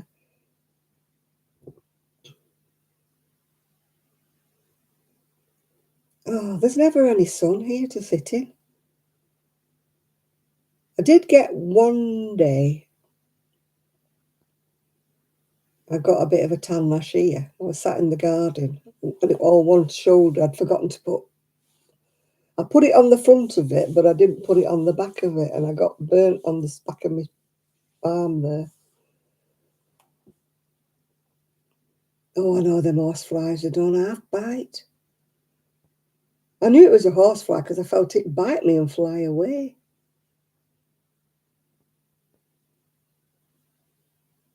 Your name comes up orange. It's not orange on here.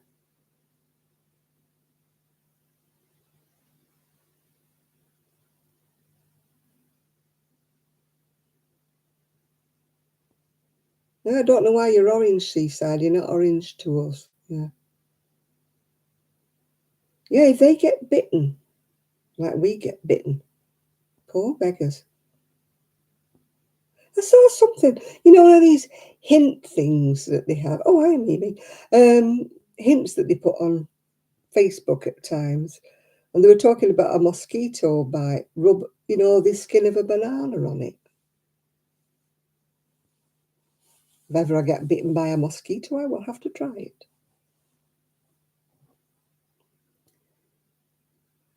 Yeah, Vaseline, I don't like the feel of it on my face, yeah.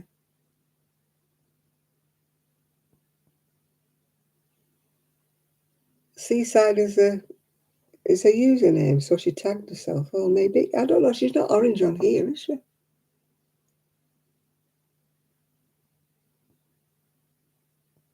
Hmm. Don't know why you appear to be orange to yourself, Seaside, but you're not orange to us.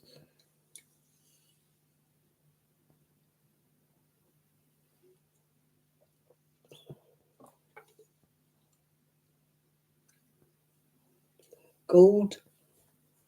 What do we have? Oh, no, we have gold blend. There's coffee over here. Not gold bond, gold blend.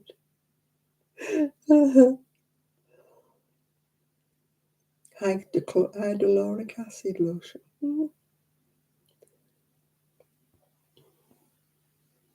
My niece is called Victoria. Victoria. She doesn't like it though. She goes by Vicky.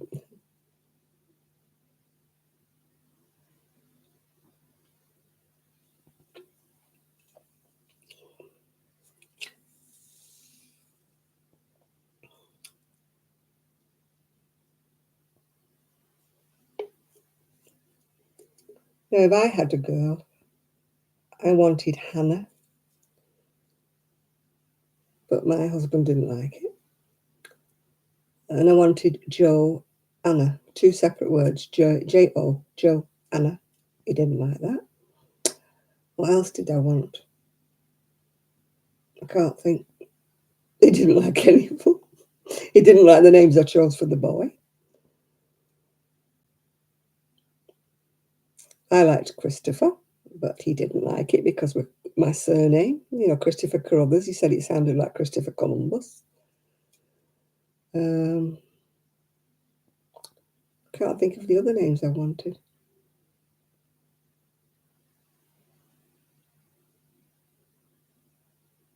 Ah, is that what happens, Joe? See, I'm not very techie-minded, as you can tell. I am never one to give techie advice. And if I ever do, oh, the clip's coming out. That was really weird. It felt like something was creeping in my hair. It was my clip coming apart. That was strange. It felt like I had a creature in my hair. Oh. My lights flashed. Ooh.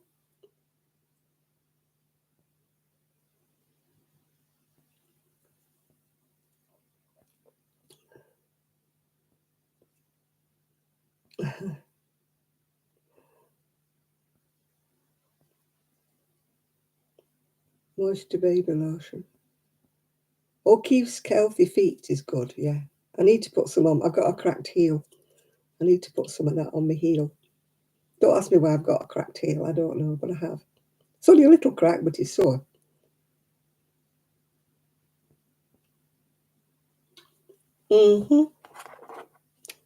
Tells me I'm going to sleep. There we go.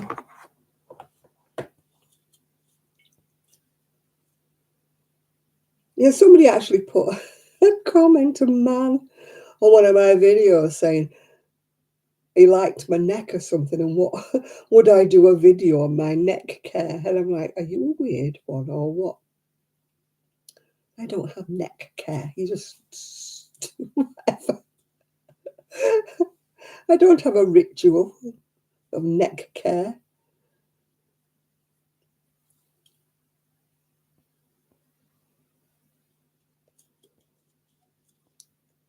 I think he was a bit weird.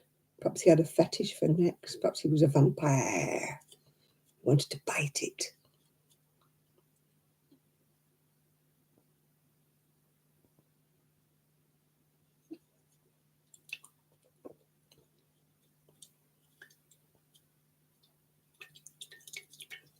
Should have put this in a glass so I could get the rest of it. I feel like I'm tipping my head right back to get the last little dregs out.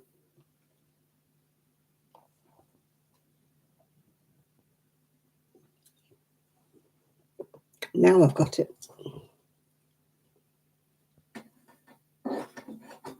I have got a glass for my other drink, so I'm going to put that one in a glass. You'd be pleased to know. Oh, thank you. I think it's a lot to do with genes, Jane.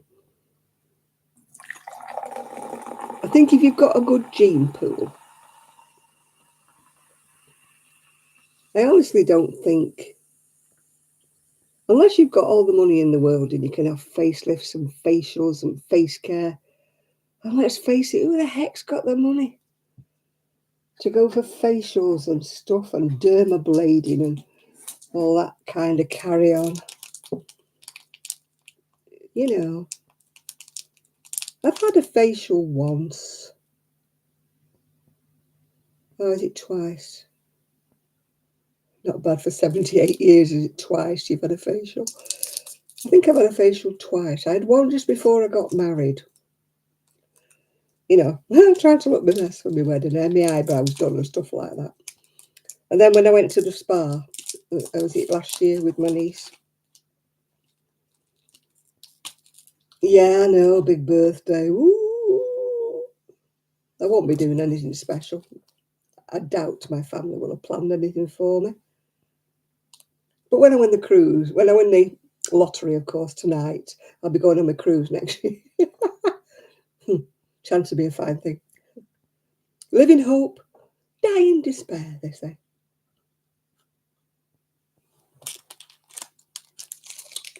You okay? Raisin and biscuit.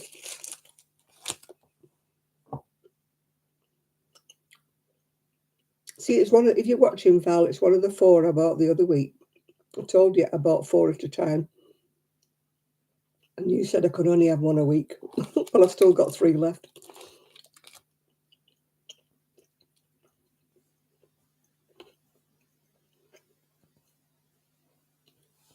I bought 4 at the local shop because nobody else sells them except this one particular shop. So I have to go in that one particular shop just to get Yorkies. I thought, well, I'm not going in for 1. So I bought 4. So when somebody saw them and said, don't eat them all at once, you can only have 1 a week. So I'm still... Yeah, I know Yorkie's not for girls. You wouldn't get away with that advert now, would they? Yeah. I've got 2 more left now, Val.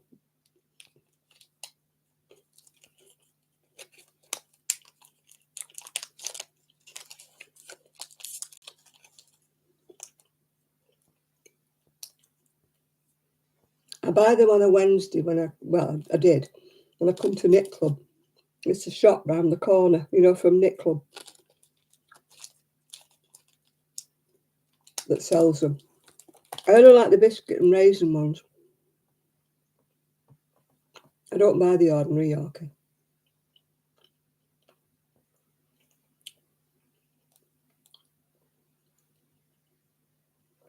I bought a white chocolate Kit Kat the other day from the same shop. Never seen them before. Wasn't that keen? Yeah, it's your raisin and biscuit, this one. Raisin and biscuit.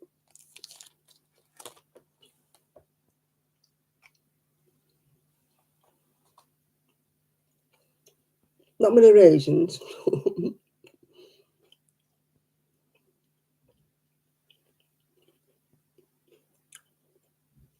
Just some biscuit. Ba-boom.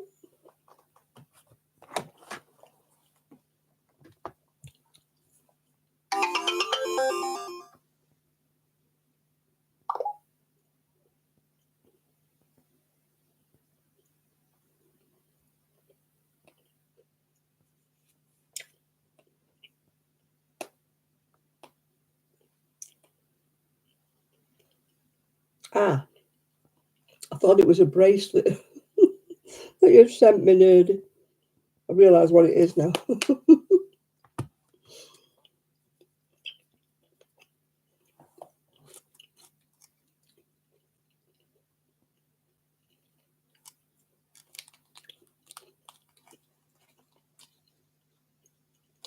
No, it's a Yorkie. They used to have an advert saying Yorkies, not for women.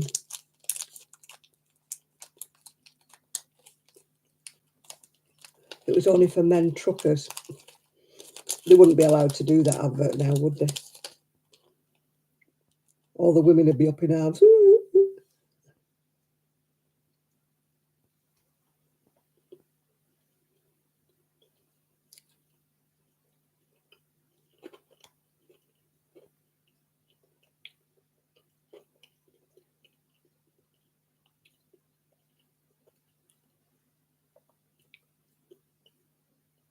Yeah, it's for men only.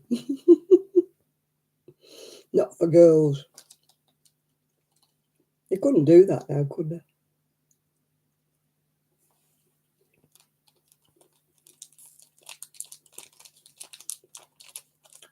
I mean, when they do adverts for men's shaving foam and showing men shaving, women don't go, oh, they don't say it's that ladies don't shave, do they? It's all a load of bunkum. And when they show Venus, you know, those razors for ladies, men don't go, oh, we could use them. You know, gets on my nerves, all this stuff.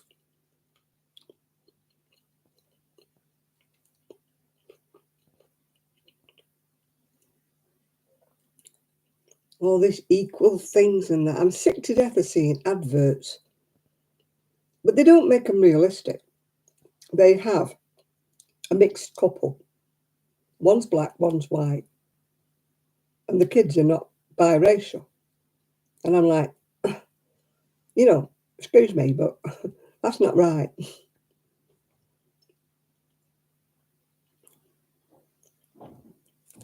You know, if you're going to have, you know, like you said, a black guy, white woman, you'd have biracial kids, wouldn't you?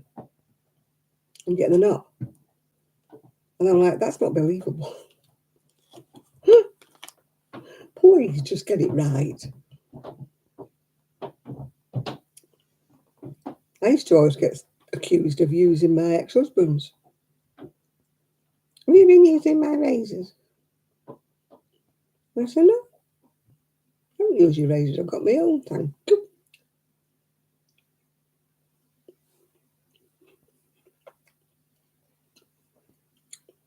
I said, if your razor's blunt, it's got nothing to do with me.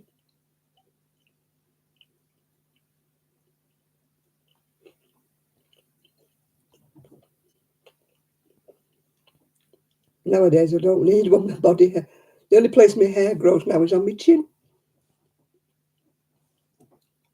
I looked in the mirror the other day and I had a great long grey wiry thing about 1.5 inches long. I'm like, where the hell did that come from? Why did I not notice it before it got to 1.5 inches long?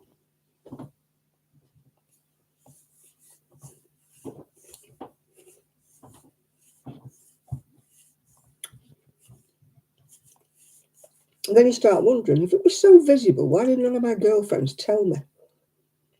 You're like,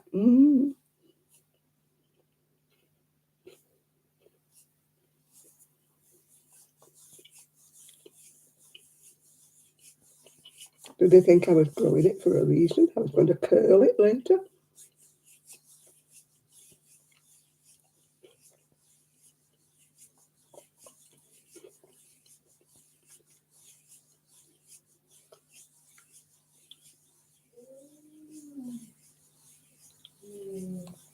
It's like when you see old dears and they've got this big moustache on them, and you're thinking, please, why doesn't somebody tell them?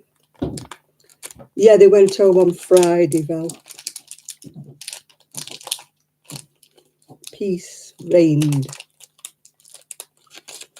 It didn't help that I wasn't well. You know, I just felt so absolutely rotten, you know. So it didn't help.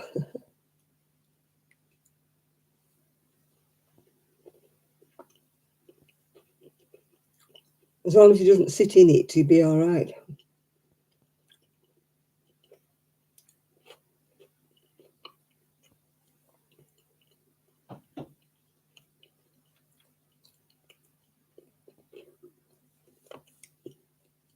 When I had a cat, he used to sit on newspaper, anything that was on the floor, a pattern, newspaper, envelope, he would sit on it.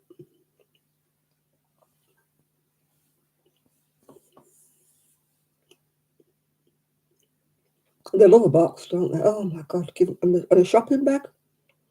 My cat loved a shopping bag. You know, the sturdy shopping bags. I don't mean the paper ones you get at the shops anymore. A proper shopping bag. He would sit in that all day long. All he sees was like the head coming out the top. I've got a photograph somewhere of the cat sitting in my bag.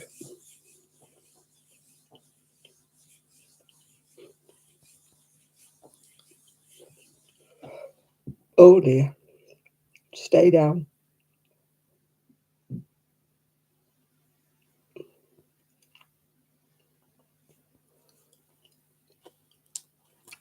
I'm tempting fate eating this chocolate, I'm telling you.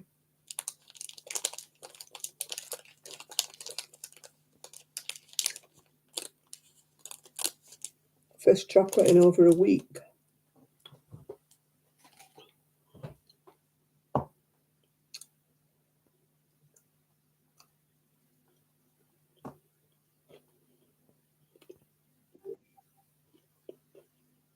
Ba-bang!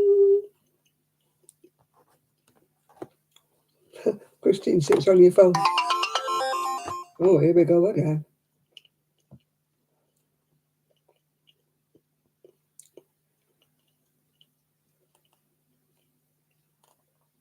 And whatever it is, it's not coming up.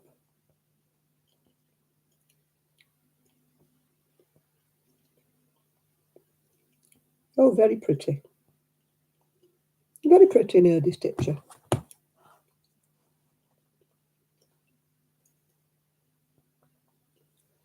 Our dog keeps eating grass. Trixie, she's worse than a cat. You know, cats eat grass, don't they? But Trixie eats grass all the time.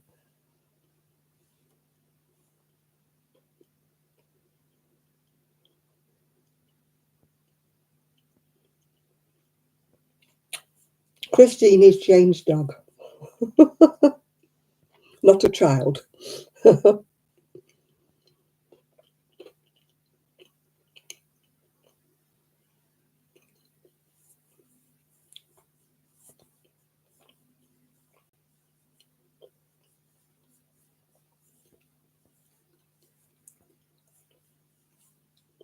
Stitched by Mrs. D. Her new dog's called Gary.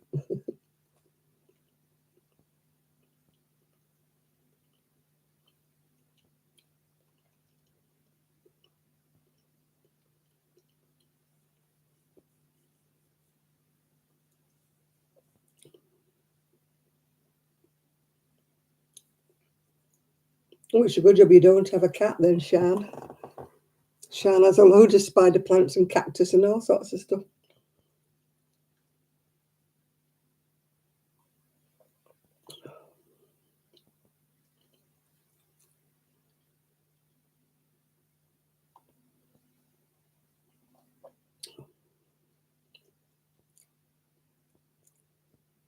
I just thought I'd explain that Christine is a dog in case you're all wondering why Christine was sat on the remote control. She hasn't got a strange daughter that sits on remote controls.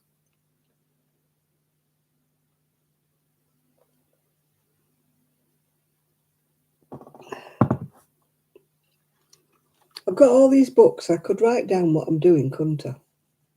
But do I do that? No, that would be too easy. It would, wouldn't it? It'd be too easy to write down what you're doing, Janet. Yeah. So you could copy the left sleeve to be like the right sleeve. Yeah, you know. Just too easy, isn't it? I like to make things difficult for myself and not write anything down at all.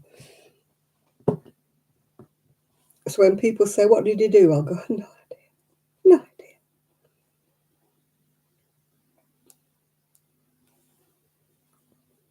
Well, how do you know how many chain to chain on? I just measure it.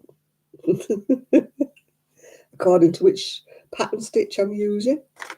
There's no hard and fast rule. I just measure.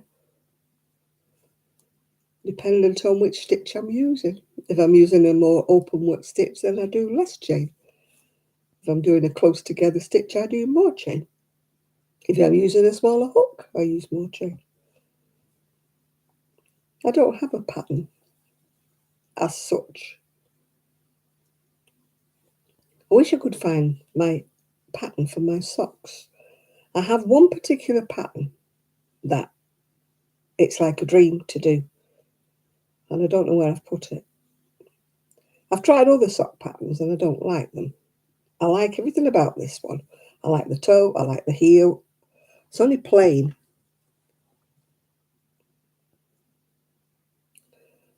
If I find it again, then maybe I might knit another pair of socks. Not that I need them, but I might knit another pair. I like knitting socks. It's very soothing. But I only like this one particular pattern. I've bought many patterns for socks, many books with sock patterns in. I finished up, I think I gave them to Kelly because I never used them. So I said, you might as well have them. Because she knitted a lot of socks, Kelly.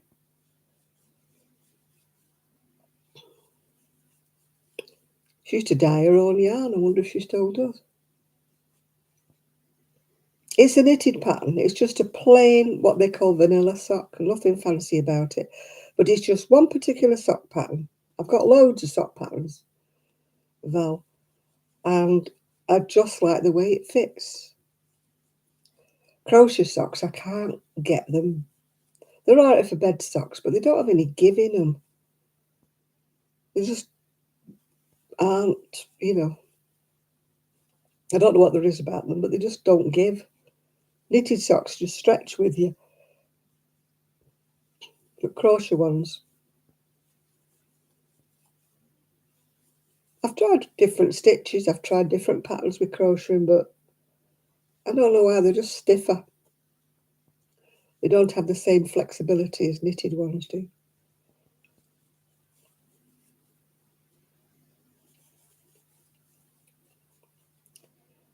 It's in the shed somewhere. Having said that, it could be anywhere in my shed. Yeah, they're on 4 needles. I like my 4 needles. In fact, to be honest, I've just ordered some long sets of 4 needles. Not expensive ones, just cheap ones. Because I've got quite a lot of patterns that are like supposed to be on circulars, which I cannot use. But they've got too many stitches on, you know, to be on my short sock needles. So I've ordered this set of needles. I thought, I must be mad. And what I forgot to order was some needle stoppers. I'll have to get I've got a couple. You know, to stop the stitches sliding off the ends when you're not knitting on them.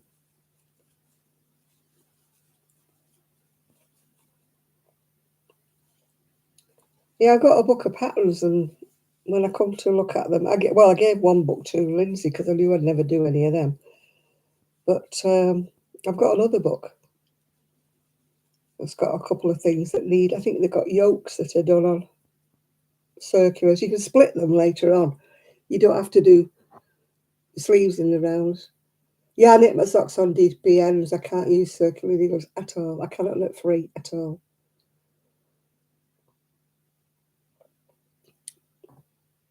I use a macking. It's like a leather belt with holes in it, and I stick one needle in this leather belt. Well, if I find my sock pattern and I start knitting socks, I'll show you what I mean. How I use it. It's the Scottish way of knitting. It's from the Shetland Isles. Hardly anybody else apart from the Shetland Isles uses them. Uses a macking. In fact, when I rang up the shop in Scotland, it was in Shetland. I rang up the shop to ask if they had them, stocked them. And she goes, "Are you from England?" And I went, "Yeah." And she said, "Oh, you're the first person from England who's ever asked me for one." She said, "It's normally just local people from the Shetland Isles." "How did you know about it?" I said, "My dad told me." I said, he was in Shetland during the war. And he told me that the women used to walk down to market with sacks of potatoes and things on their back and knit with, they had this leather, they had an apron on with pockets in with all the wool in, because they used to knit like fair, you know, colour work as you call it in America, fair. And they used to knit while they walked down the road. Yeah. I can't knit on circular needles at all. I cannot knit free. I have to have one needle under my arm or anchored in a belt, yeah. Cannot knit on a circular needle to save me soul.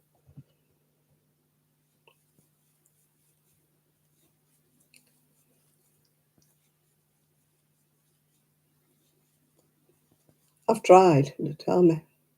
I've tried, but I can't. Bought them, given them away.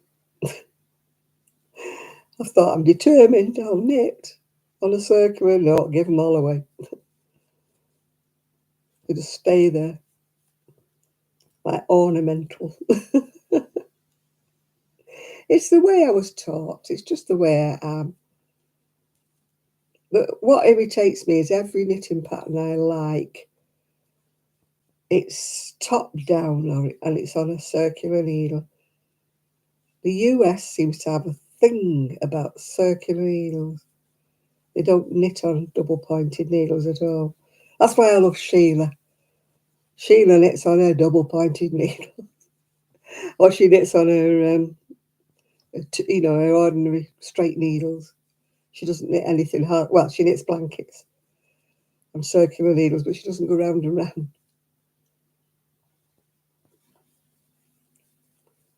She's my kind of girl, knitting on a pair. No, I knit everything on straight needles.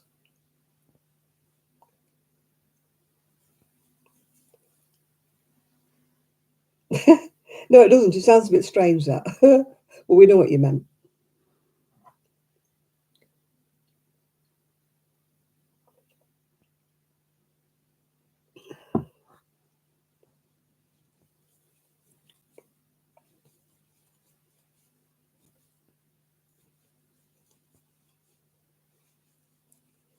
Yeah, I used to, well, to be honest with you, when I had a shop, going back many years, I sold hardly any circular needles.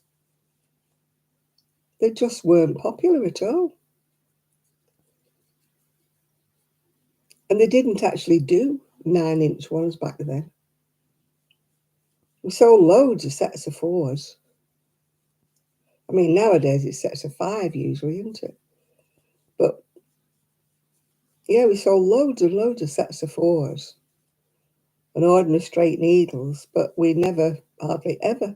In fact, when I closed my shop, would you believe I threw a box that big of circular needles down the tip because nobody wanted them. Nobody wanted them. I couldn't give them away.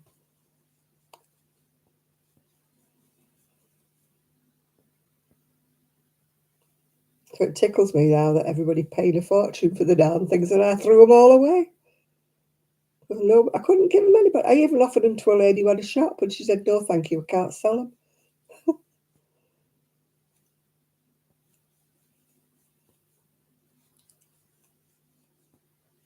She wouldn't even take them off me for free.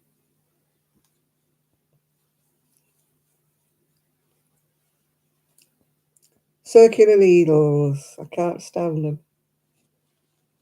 I couldn't sell them when I had the shop. I could not sell circular needles. Nobody wanted them.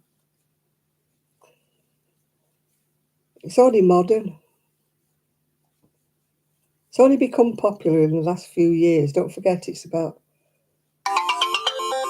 30 years, I think, since I sold the shop. So 30 years ago, hardly anybody knitted on circular needles. It's a more modern thing. Old dears used to knit skirts on circular needles. My granny knitted skirts, rib skirts, on circular needles, but when I made a skirt, it was in 2 pieces and seamed up the side. I travelled to London with a guy who was sat in front of me, and he was supposed to be working.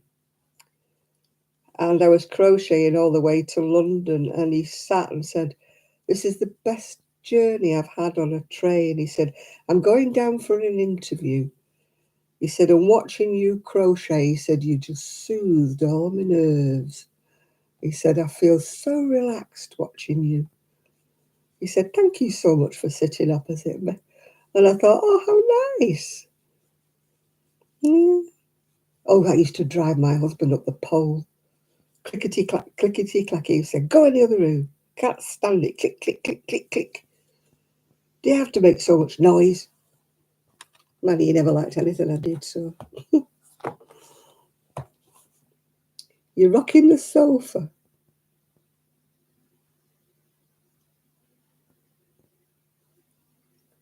Why have I got a message from somebody?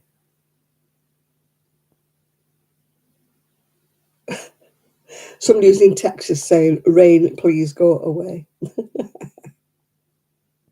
I said I was going to wear my sandals. I said if it wasn't raining tomorrow.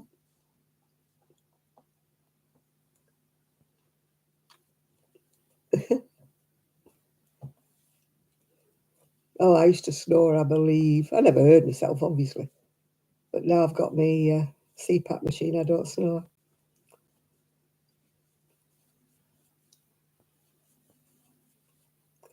I actually read an article about these injections, you know, these sort of slimming injection things or whatever they call them. Not mine. Mine's a diabetes injection. Say that it helps with snoring. How the heck will that work that one out? I don't see how that will work.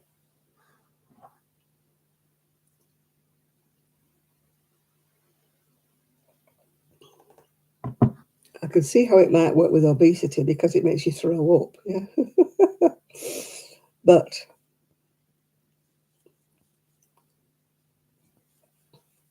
I would never take this injection for purely cosmetic reasons, just because I wanted to lose a few pounds.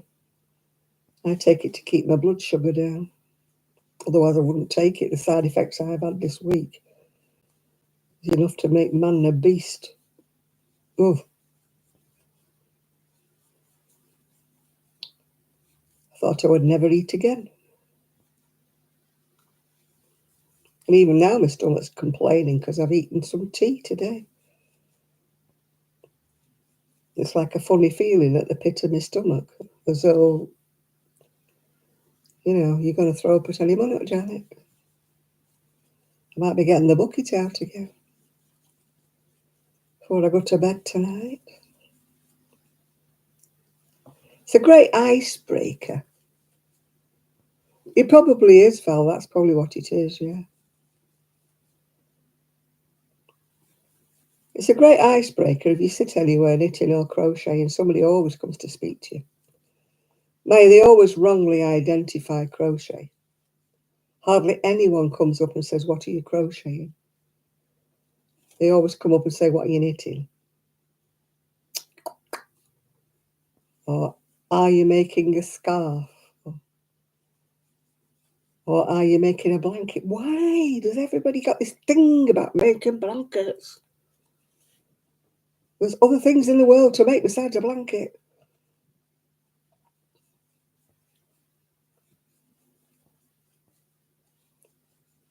Somebody actually said that 50 Shades of Grey I had in the shed would make a nice blanket. I thought, I hope you are joking. I really hope you are joking. You're asking the wrong person there. You know me and my thoughts about blankets.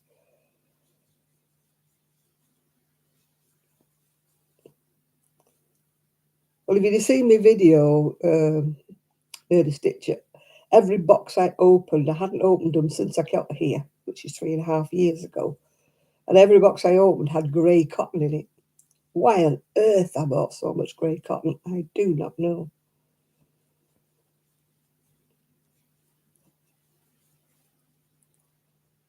I've never read it, so I've no interest in reading it. Anything that has anything to do with violence or something like that, I don't care what, no. I've got too much in my past to like anything like that.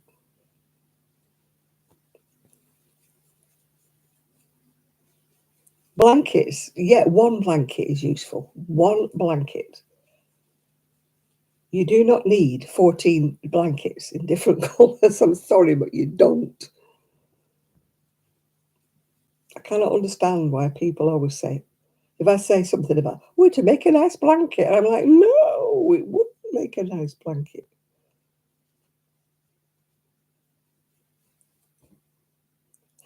You've reminded me saying that that's what that salmon dish was called, gravlax. That's what it was called, gravlax. And I was trying to remember what that salted salmon raw dish was called. Gravlax.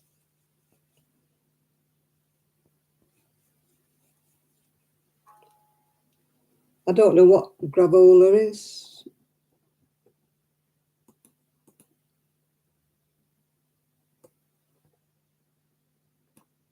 Gravel. I don't know what that is. It's obviously something Canadian.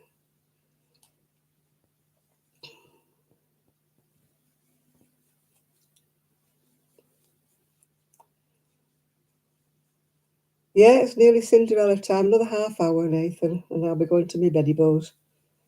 in my bucket. And I won't be milking any cows.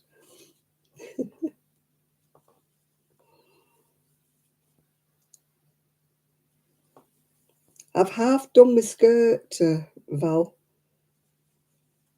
I've pinned it up and half stitched it.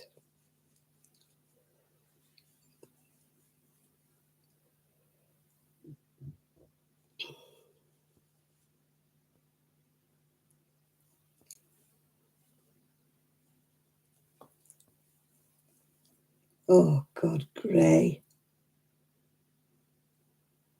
My daughter-in-law loves grey. I hate it. It's worse than, do you remember Magnolia? Everybody had their house. Then my dad cornered the market in Magnolia. Every time we painted anything with Magnolia, I said, Dad, can't we have a colour? Magnolia is the colour, he kept saying. Ugh. I hope you got something bright on with them, Nerdy, not grey T-shirt.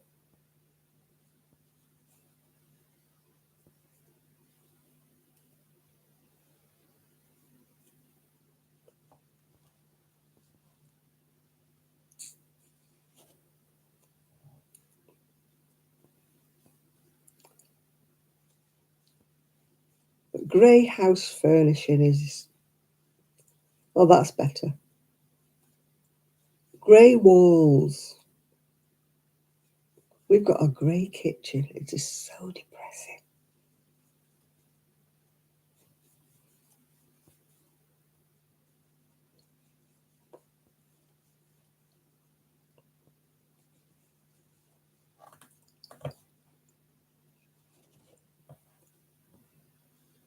Oh, anti-nausea medicine, though. I was going to actually ask them for those tablets, anti-nausea tablets, if it had carried on, but hopefully it's stopped now. I take Gaviscon, if you know what Gaviscon is. And I take Buscopan. That's a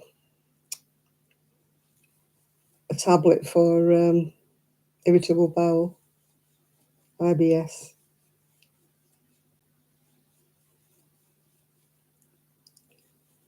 No, I've just got Gaviscon and Buscopan. I've been eating them like sweeties this week.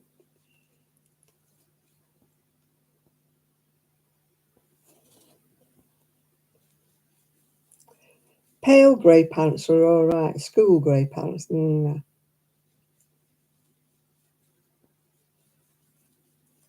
Like that flannel grey that kids used to wear at school, no. I cannot wear myself to wear navy. It's very difficult for me to wear navy. Having spent most of my school years wearing navy blue, it's kind of a colour I don't go to.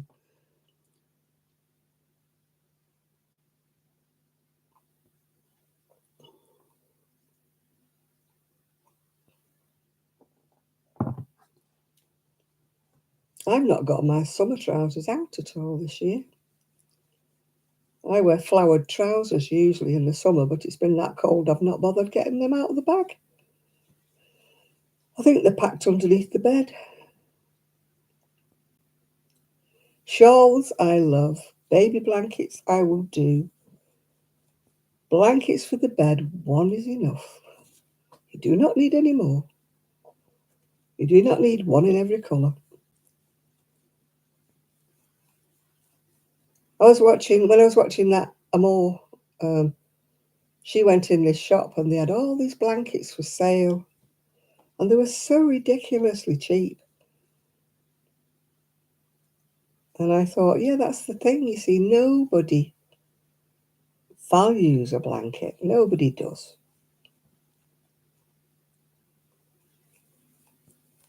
That's where they finish up, in a charity shop usually. Or a thrift shop if you're in America. I watched a lady. She went into this thrift shop and she pulled out all these blankets, Afghans, whatever you want to call them. Beautiful, beautiful ones. All for about $5. And I thought, that's probably where a lot of the people who make them for people, that's where they finish up. They don't ask them what colour they want. They don't ask them what colour scheme. They don't even ask them if they want one. And then they get offended when they don't see them on somebody's sofa. And I'm like, well, did you ask them if they wanted one? You know, just because you want like purple and orange doesn't mean that person that you're giving it to wants purple and orange. Or even if they want a blanket. These super modern, minimalistic type couples don't want a blanket anyway. So if you give them one, you know where it's going to end up, in the charity shop, so don't be upset. Don't waste your time making one for them.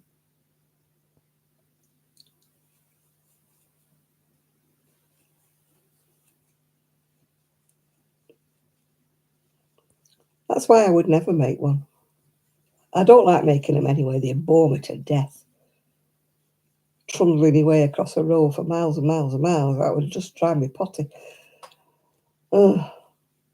But I would never make anybody a blanket that, unless they specifically ask me for a certain colour, a certain thing, a certain whatnot, and even then I'd have to think about it.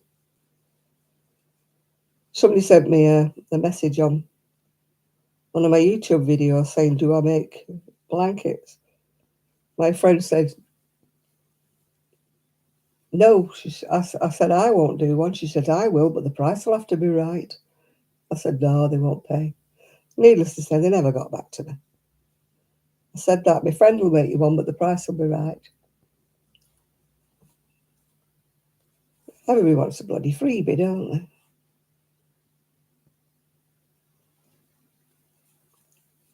They don't realise how much it costs for the yarn to make the thing in the first place. They don't realise how much hours and stuff you put in them.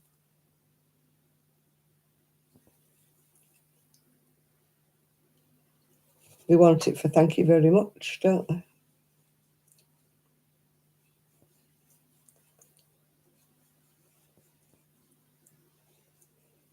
Like, the favourite thing with me is, oh, will you make me one of them? I'll pay you for the wool. Gee, thanks.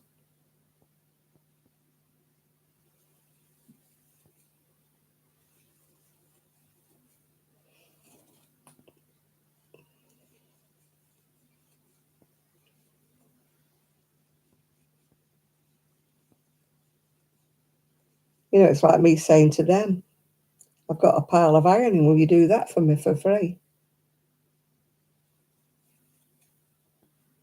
They'll probably say, you're joking. Yeah, well, exactly.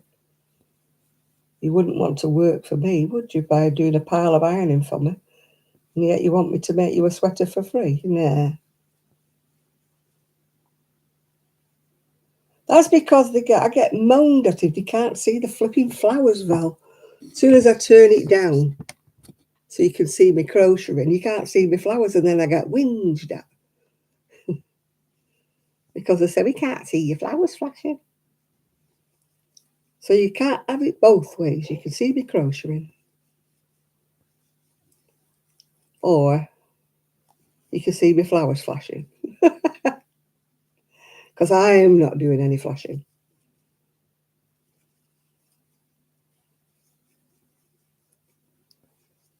Am I mesmerising you with my fingers?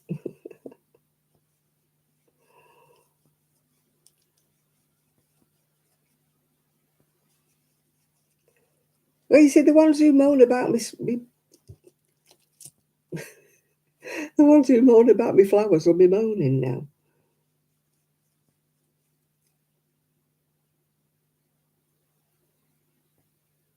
I once asked a nursing home if they wanted any shawls or lap blankets, and I got told in no uncertain terms, no, because we don't have the facilities to keep washing them.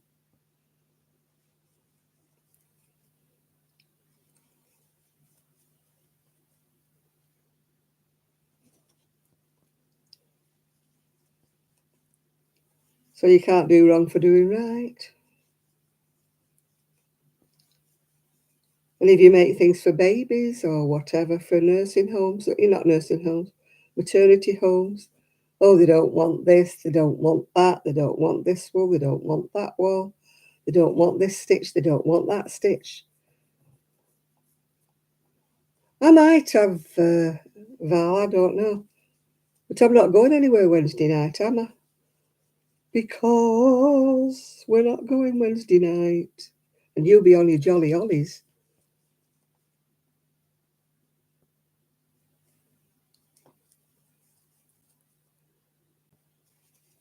That's because I crochet with two hands. I don't do that business. Some people do that, and then that, and then that, and then that. And oh, God, it would drive me nutty.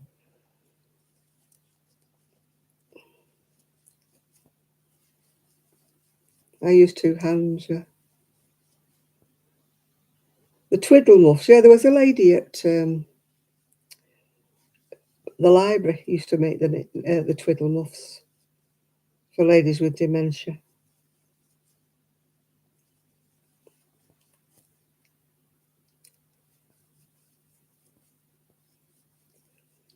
You like watching me crochet? Well, I entertained a bloke all the way to London watching me do it.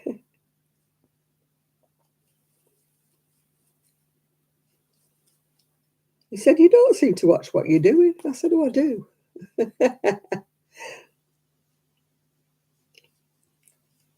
But the number of people who say, "Oh, I can't talk and knit at the same time," or "I can't talk and crochet," and I'm like, I can do all. When I was younger, I used to knit, read a book, and watch the telly at the same time, but I can't do that now.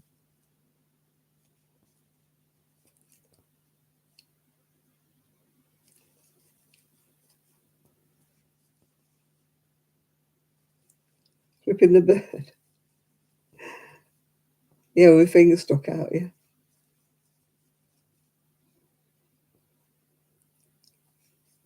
Somebody asked one of my friends, "Do you never get cramp in your finger for your beads sticking your finger out?" And she said, "Why do I stick my finger out?" And then she looked down and she goes, "Oh, yeah, I do."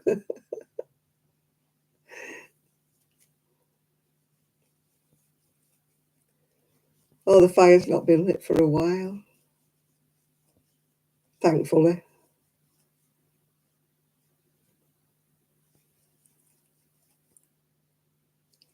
Have you stripped off to read the label, Nerdy?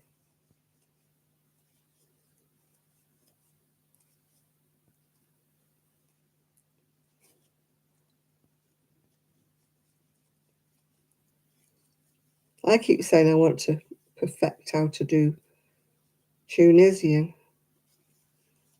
I can't get my tension straight. I can get the right tension for the rows, the width, but I can't get the right tension for the rows upwards. I don't know why.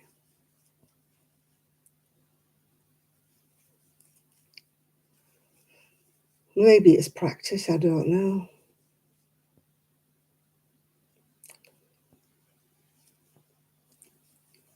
I never really practiced it. Me and Sue decided to learn it one day. I've got a DV player now. Somebody gave me one. So I've got a DVD on Learn to Do Tunisian, so maybe I can sit and watch it now.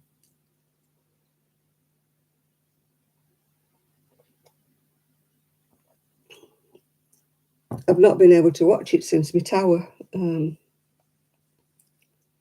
kaputted. Yeah, Sue and I both learnt the basic stitches, but we never learned to do anything lacy.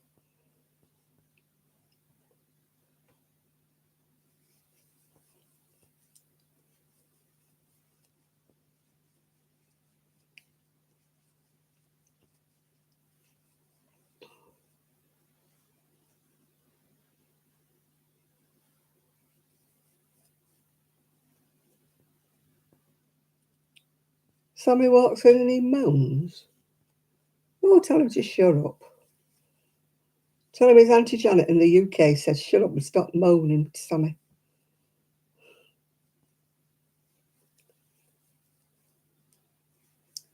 Yeah, but if I upsize me hook, then my width will be wrong. My width is right, it's the rows that are wrong. I never get enough rows.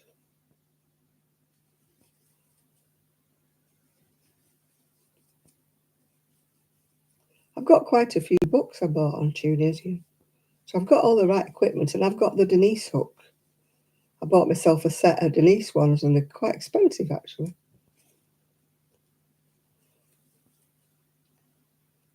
Bye-bye.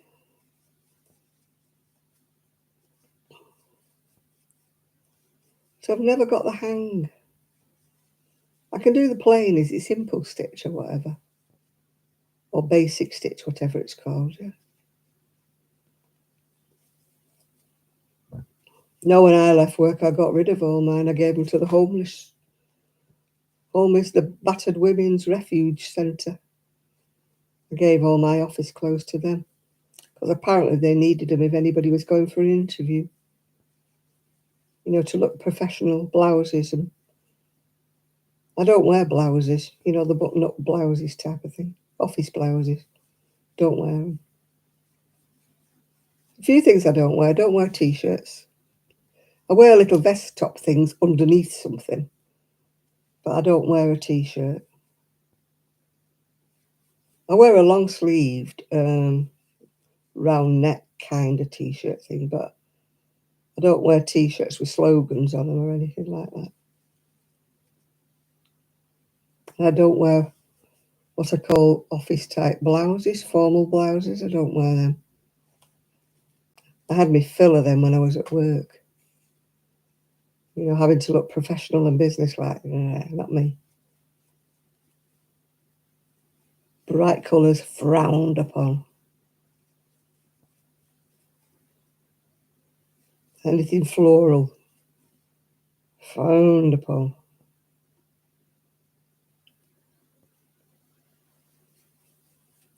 You wear a bit of colour, it's like, oh, you're very bright this morning, aren't you, Janet?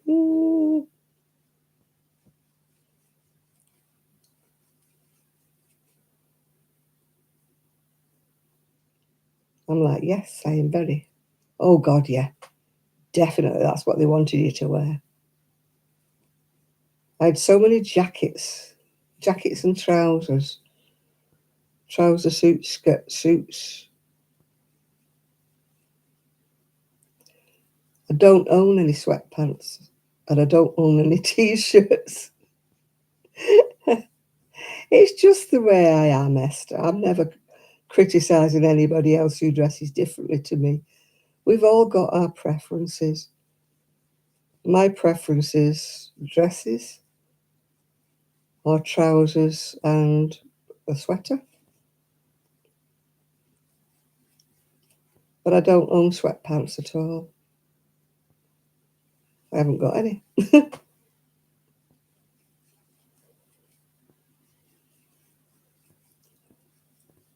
It's just what you feel comfortable in, isn't it?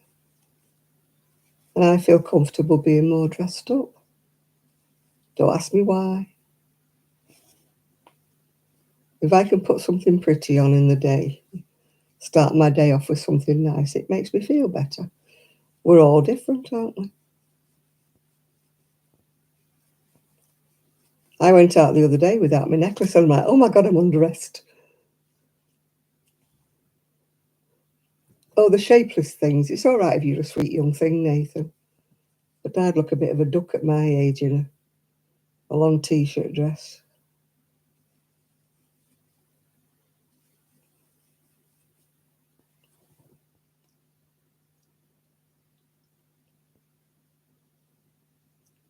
I am old school, yeah.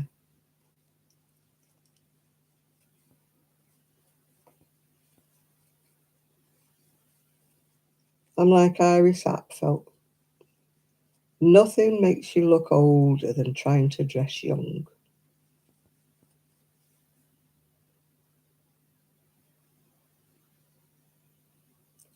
Yeah, that's the way I used to have to dress. Button-up blouses with a collar. Oh.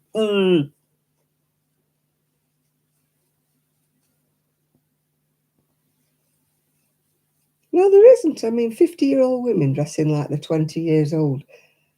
It doesn't make them look young. It makes them look silly.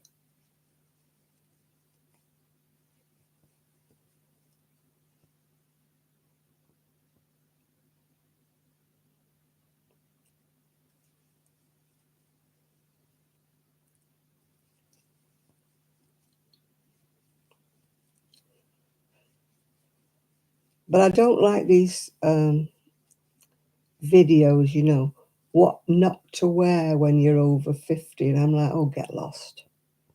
I do not want to wear a boring navy blue slacks and a tasteful blouse all the time. Go away. I watched a lady in Australia and she bought a load of clothes that these fashionista women over the age of whatnot would say that, you know, you can't wear. She looked fabulous in them all.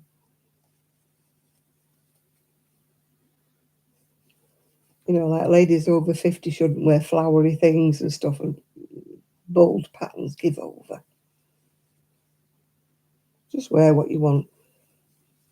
I mean, I wouldn't wear like lycra shorts and a crop top when you get past the age of about 30, I think is the maximum for them.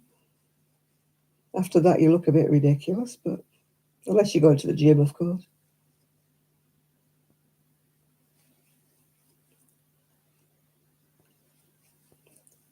I'd read a bit of sun round here, though, when all the big girls come out wearing the too tight clothes. You know, they've had some since 2 summers ago, and they've obviously put a couple of stone on since then. And they're squeezed into these shorts and stuff, and I'm like, oh, please. No. No, no, no.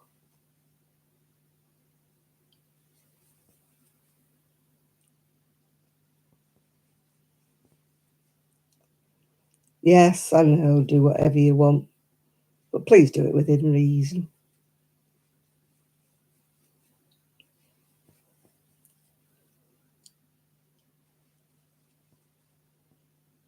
There's some sights around here that ought never to be seen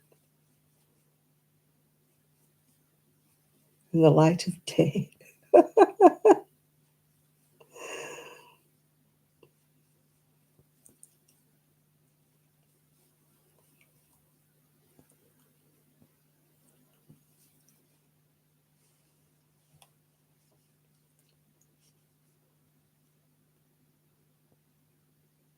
You know, tight lycra shorts with a thong when you're the wrong side of 50 and you're very, very overweight. It's not a pretty sight to be walking behind. I don't think they have a mirror.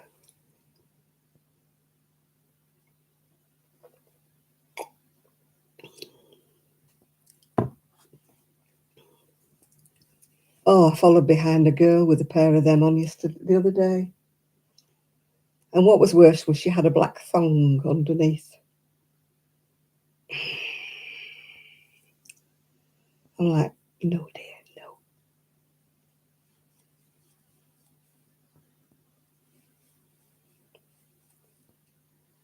I mean, to be honest, she did have the nice figure, but still.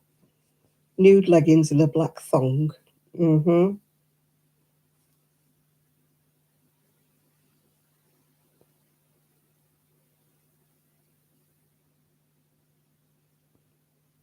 I know.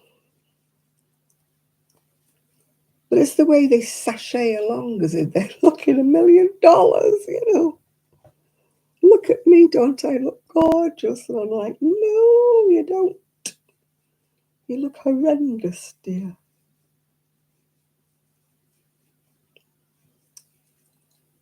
Do you not have good girlfriends that say, well, you know, it's very nice, but I don't think it's quite you?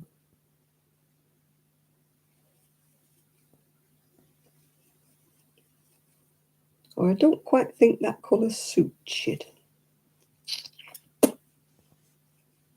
Doesn't go with your green hair.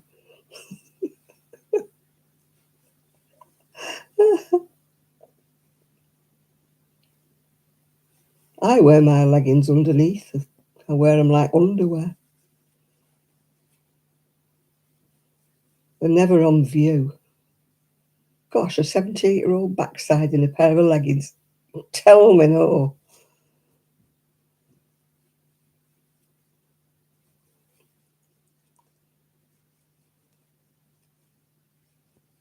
I'm sure somebody would tell me no if I did.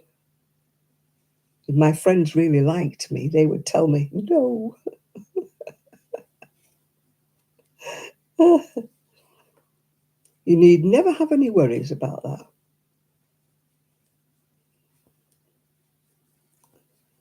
I wear my leggings like tights, yeah. I wear them for warmth. They're very tight, they're lycra. No way would I ever go out in them.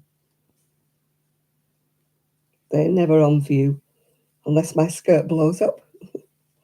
And then you may see a turn of my ankle. Oh, God, yeah, look.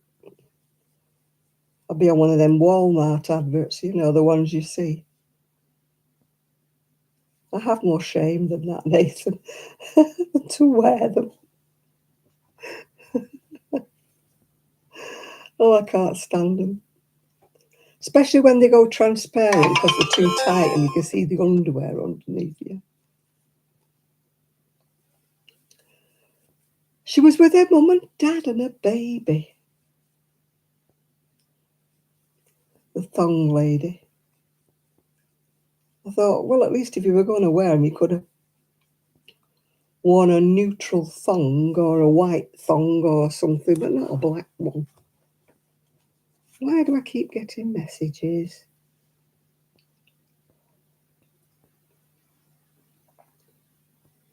Oh, it's my favourite, Neil Sean. I like watching Neil Sean. He rips certain members of the royal family to bits. He's so funny. He's usually right, though.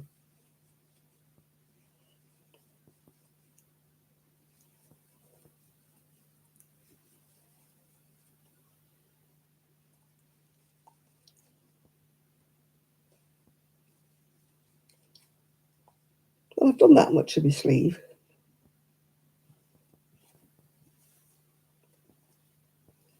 Oh, God, black, brown and white top, yeah.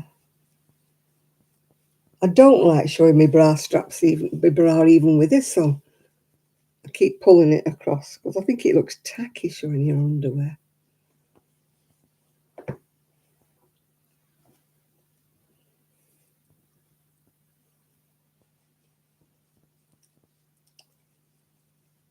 Yeah, Neil Sean, he's good, isn't he?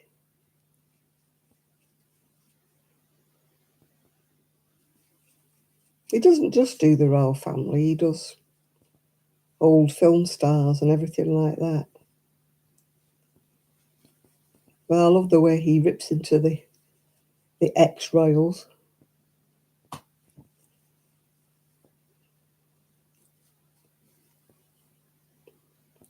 Yeah, well, that's it's on YouTube. Neil Sean.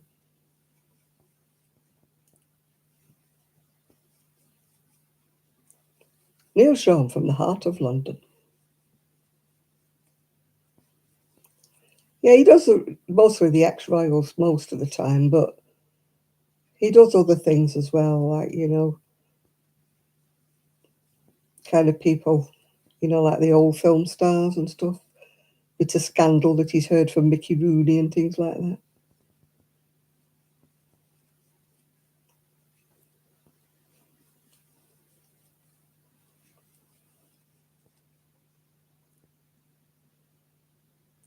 Or people on ITV that kind of lost their jobs but still got them, if you know what I mean.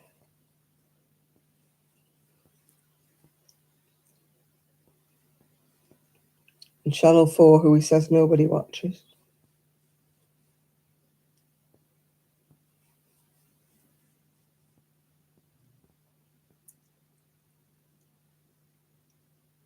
No, there's no charges to join his channel, yeah.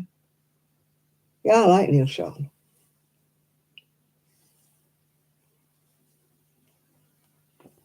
He tells it like it is, doesn't he, without being horrible. He just makes fun. You know, with his stories about the jam and dog biscuits and stuff. I don't know whether he's called news.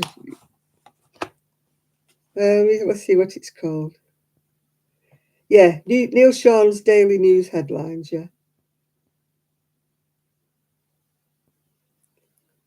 He's on about Hugh today. That'll be that Hugh what's it, won't it, that got suspended. Hunky Dory Ziggy and 70s memories. And then he's got something about the ex-royals, of course. He does that every day. He absolutely loves me game.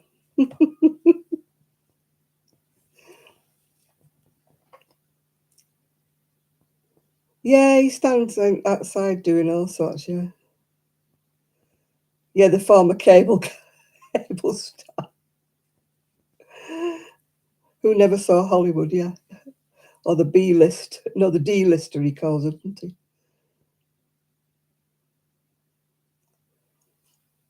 I don't think it's right to charge. I can understand if you want a Patreon channel, if you want to charge for your patterns or you do extra things for your Patreon members, but I can't understand why people charge just to watch a channel. I would have no customers at all, if you know what I mean, no subscribers at all. You know, if I made patterns or if I did anything different, you know, I would maybe say, well, you know, I would charge to watch this tutorial if I'm showing you something, but no. It puts me right off, especially when somebody says they make a pattern and they show it and they say, but the pattern's only for my Patreon users. And I'm like, oh, go away. Just tell me it's $5 or something and I'll buy it. But telling me it's only for your Patreon users, and no, you've lost me. To me, I have nothing extra to say to anybody. You know, why would anybody want to pay any extra for anything I've got to tell them? I've got nothing extra to tell them. I'm just transparent, you know, I just say what I want and do what I want. And it does put me right off, it really does.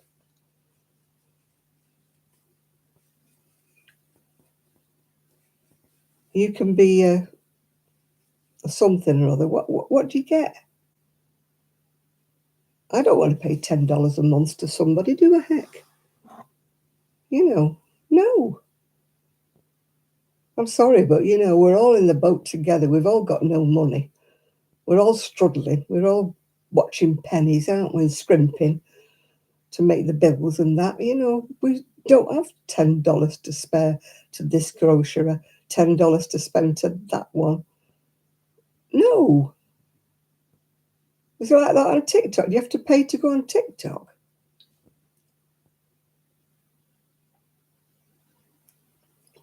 I didn't mind so much when I had Ko-fi because that was, you know, people chose whether they wanted, I think it was about £3 or something, if they bought you a coffee or something, but it was purely voluntary. You know, you didn't ask anybody to buy you a coffee. It was just what they wanted to do, yeah. All night, Val.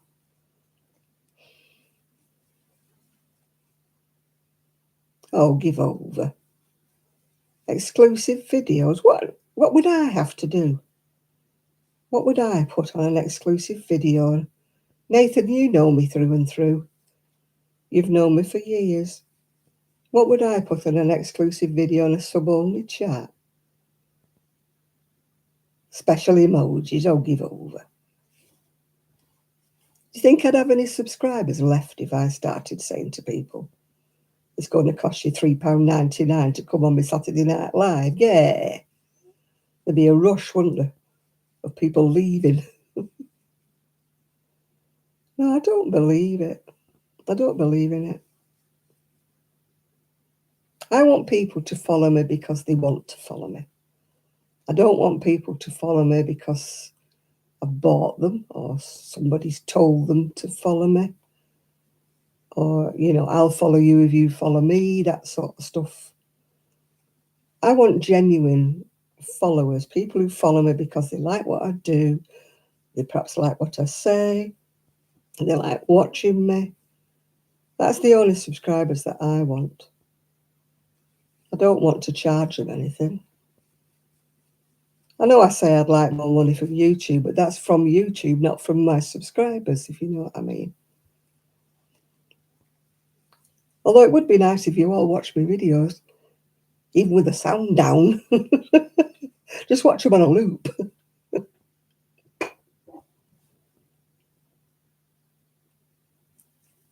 Why would I want to support a TikToker that could be earning a lot more than I'm earning?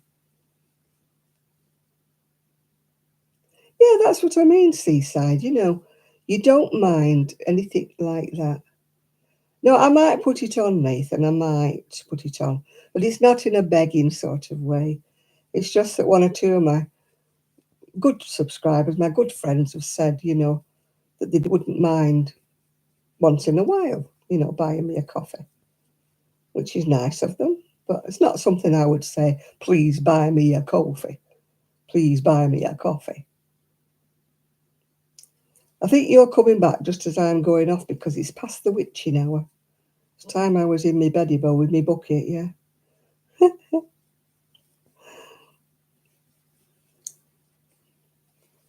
Yeah, I'm going to finish this row and then I'm going to say goodbye to everybody.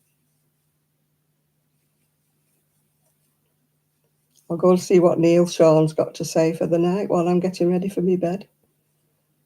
Taking my makeup off and combing my hair out and stuff like that. Taking my tablets, that takes me half an hour. I usually watch Neil Sean while I'm taking my tablets. When you're on as many as me, it takes a while, you know, to swallow them down.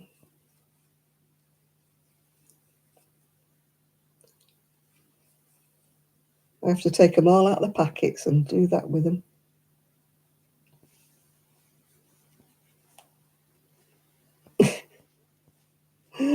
Yeah, there we are, my sleeve. I've got to do a second one. I haven't written a thing down, so I have to follow it. Well, welcome back, Nerdy, because I'm just going to go now, but at least you made it this week before I went, yeah. I've got to go in the kitchen, take my tins, take my rubbish with me, put my crocheting away before the dogs get it in the morning. Oh, put that there before I lose it. I know, but it's gone past the witching hour. You know me, I always go at midnight and it's 17 minutes past, so I'm late. Putting my stuff away in my bag so I don't leave it around for the doggies. Righty-ho, I am off. So thank you very much. I'll let the ones who want to see me light have a quick look at it before I go. There it is, flash, flash, flash. And I will see you all. Maybe I might make the video tomorrow that I meant to make today. You never know, you look. Oh, thank you, Lulu. Thank you, Chris. Thank you, Esther. Thank you, Nathan. Thank you, anybody else who's still here. And luckily, we didn't get cut off. Whoa, this is a good day. Good night, Denise. Good night, Nerdy Stitcher. Good night, Lulu. Good night, everybody. And I shall see you very soon. Bye now. Bye, Jane.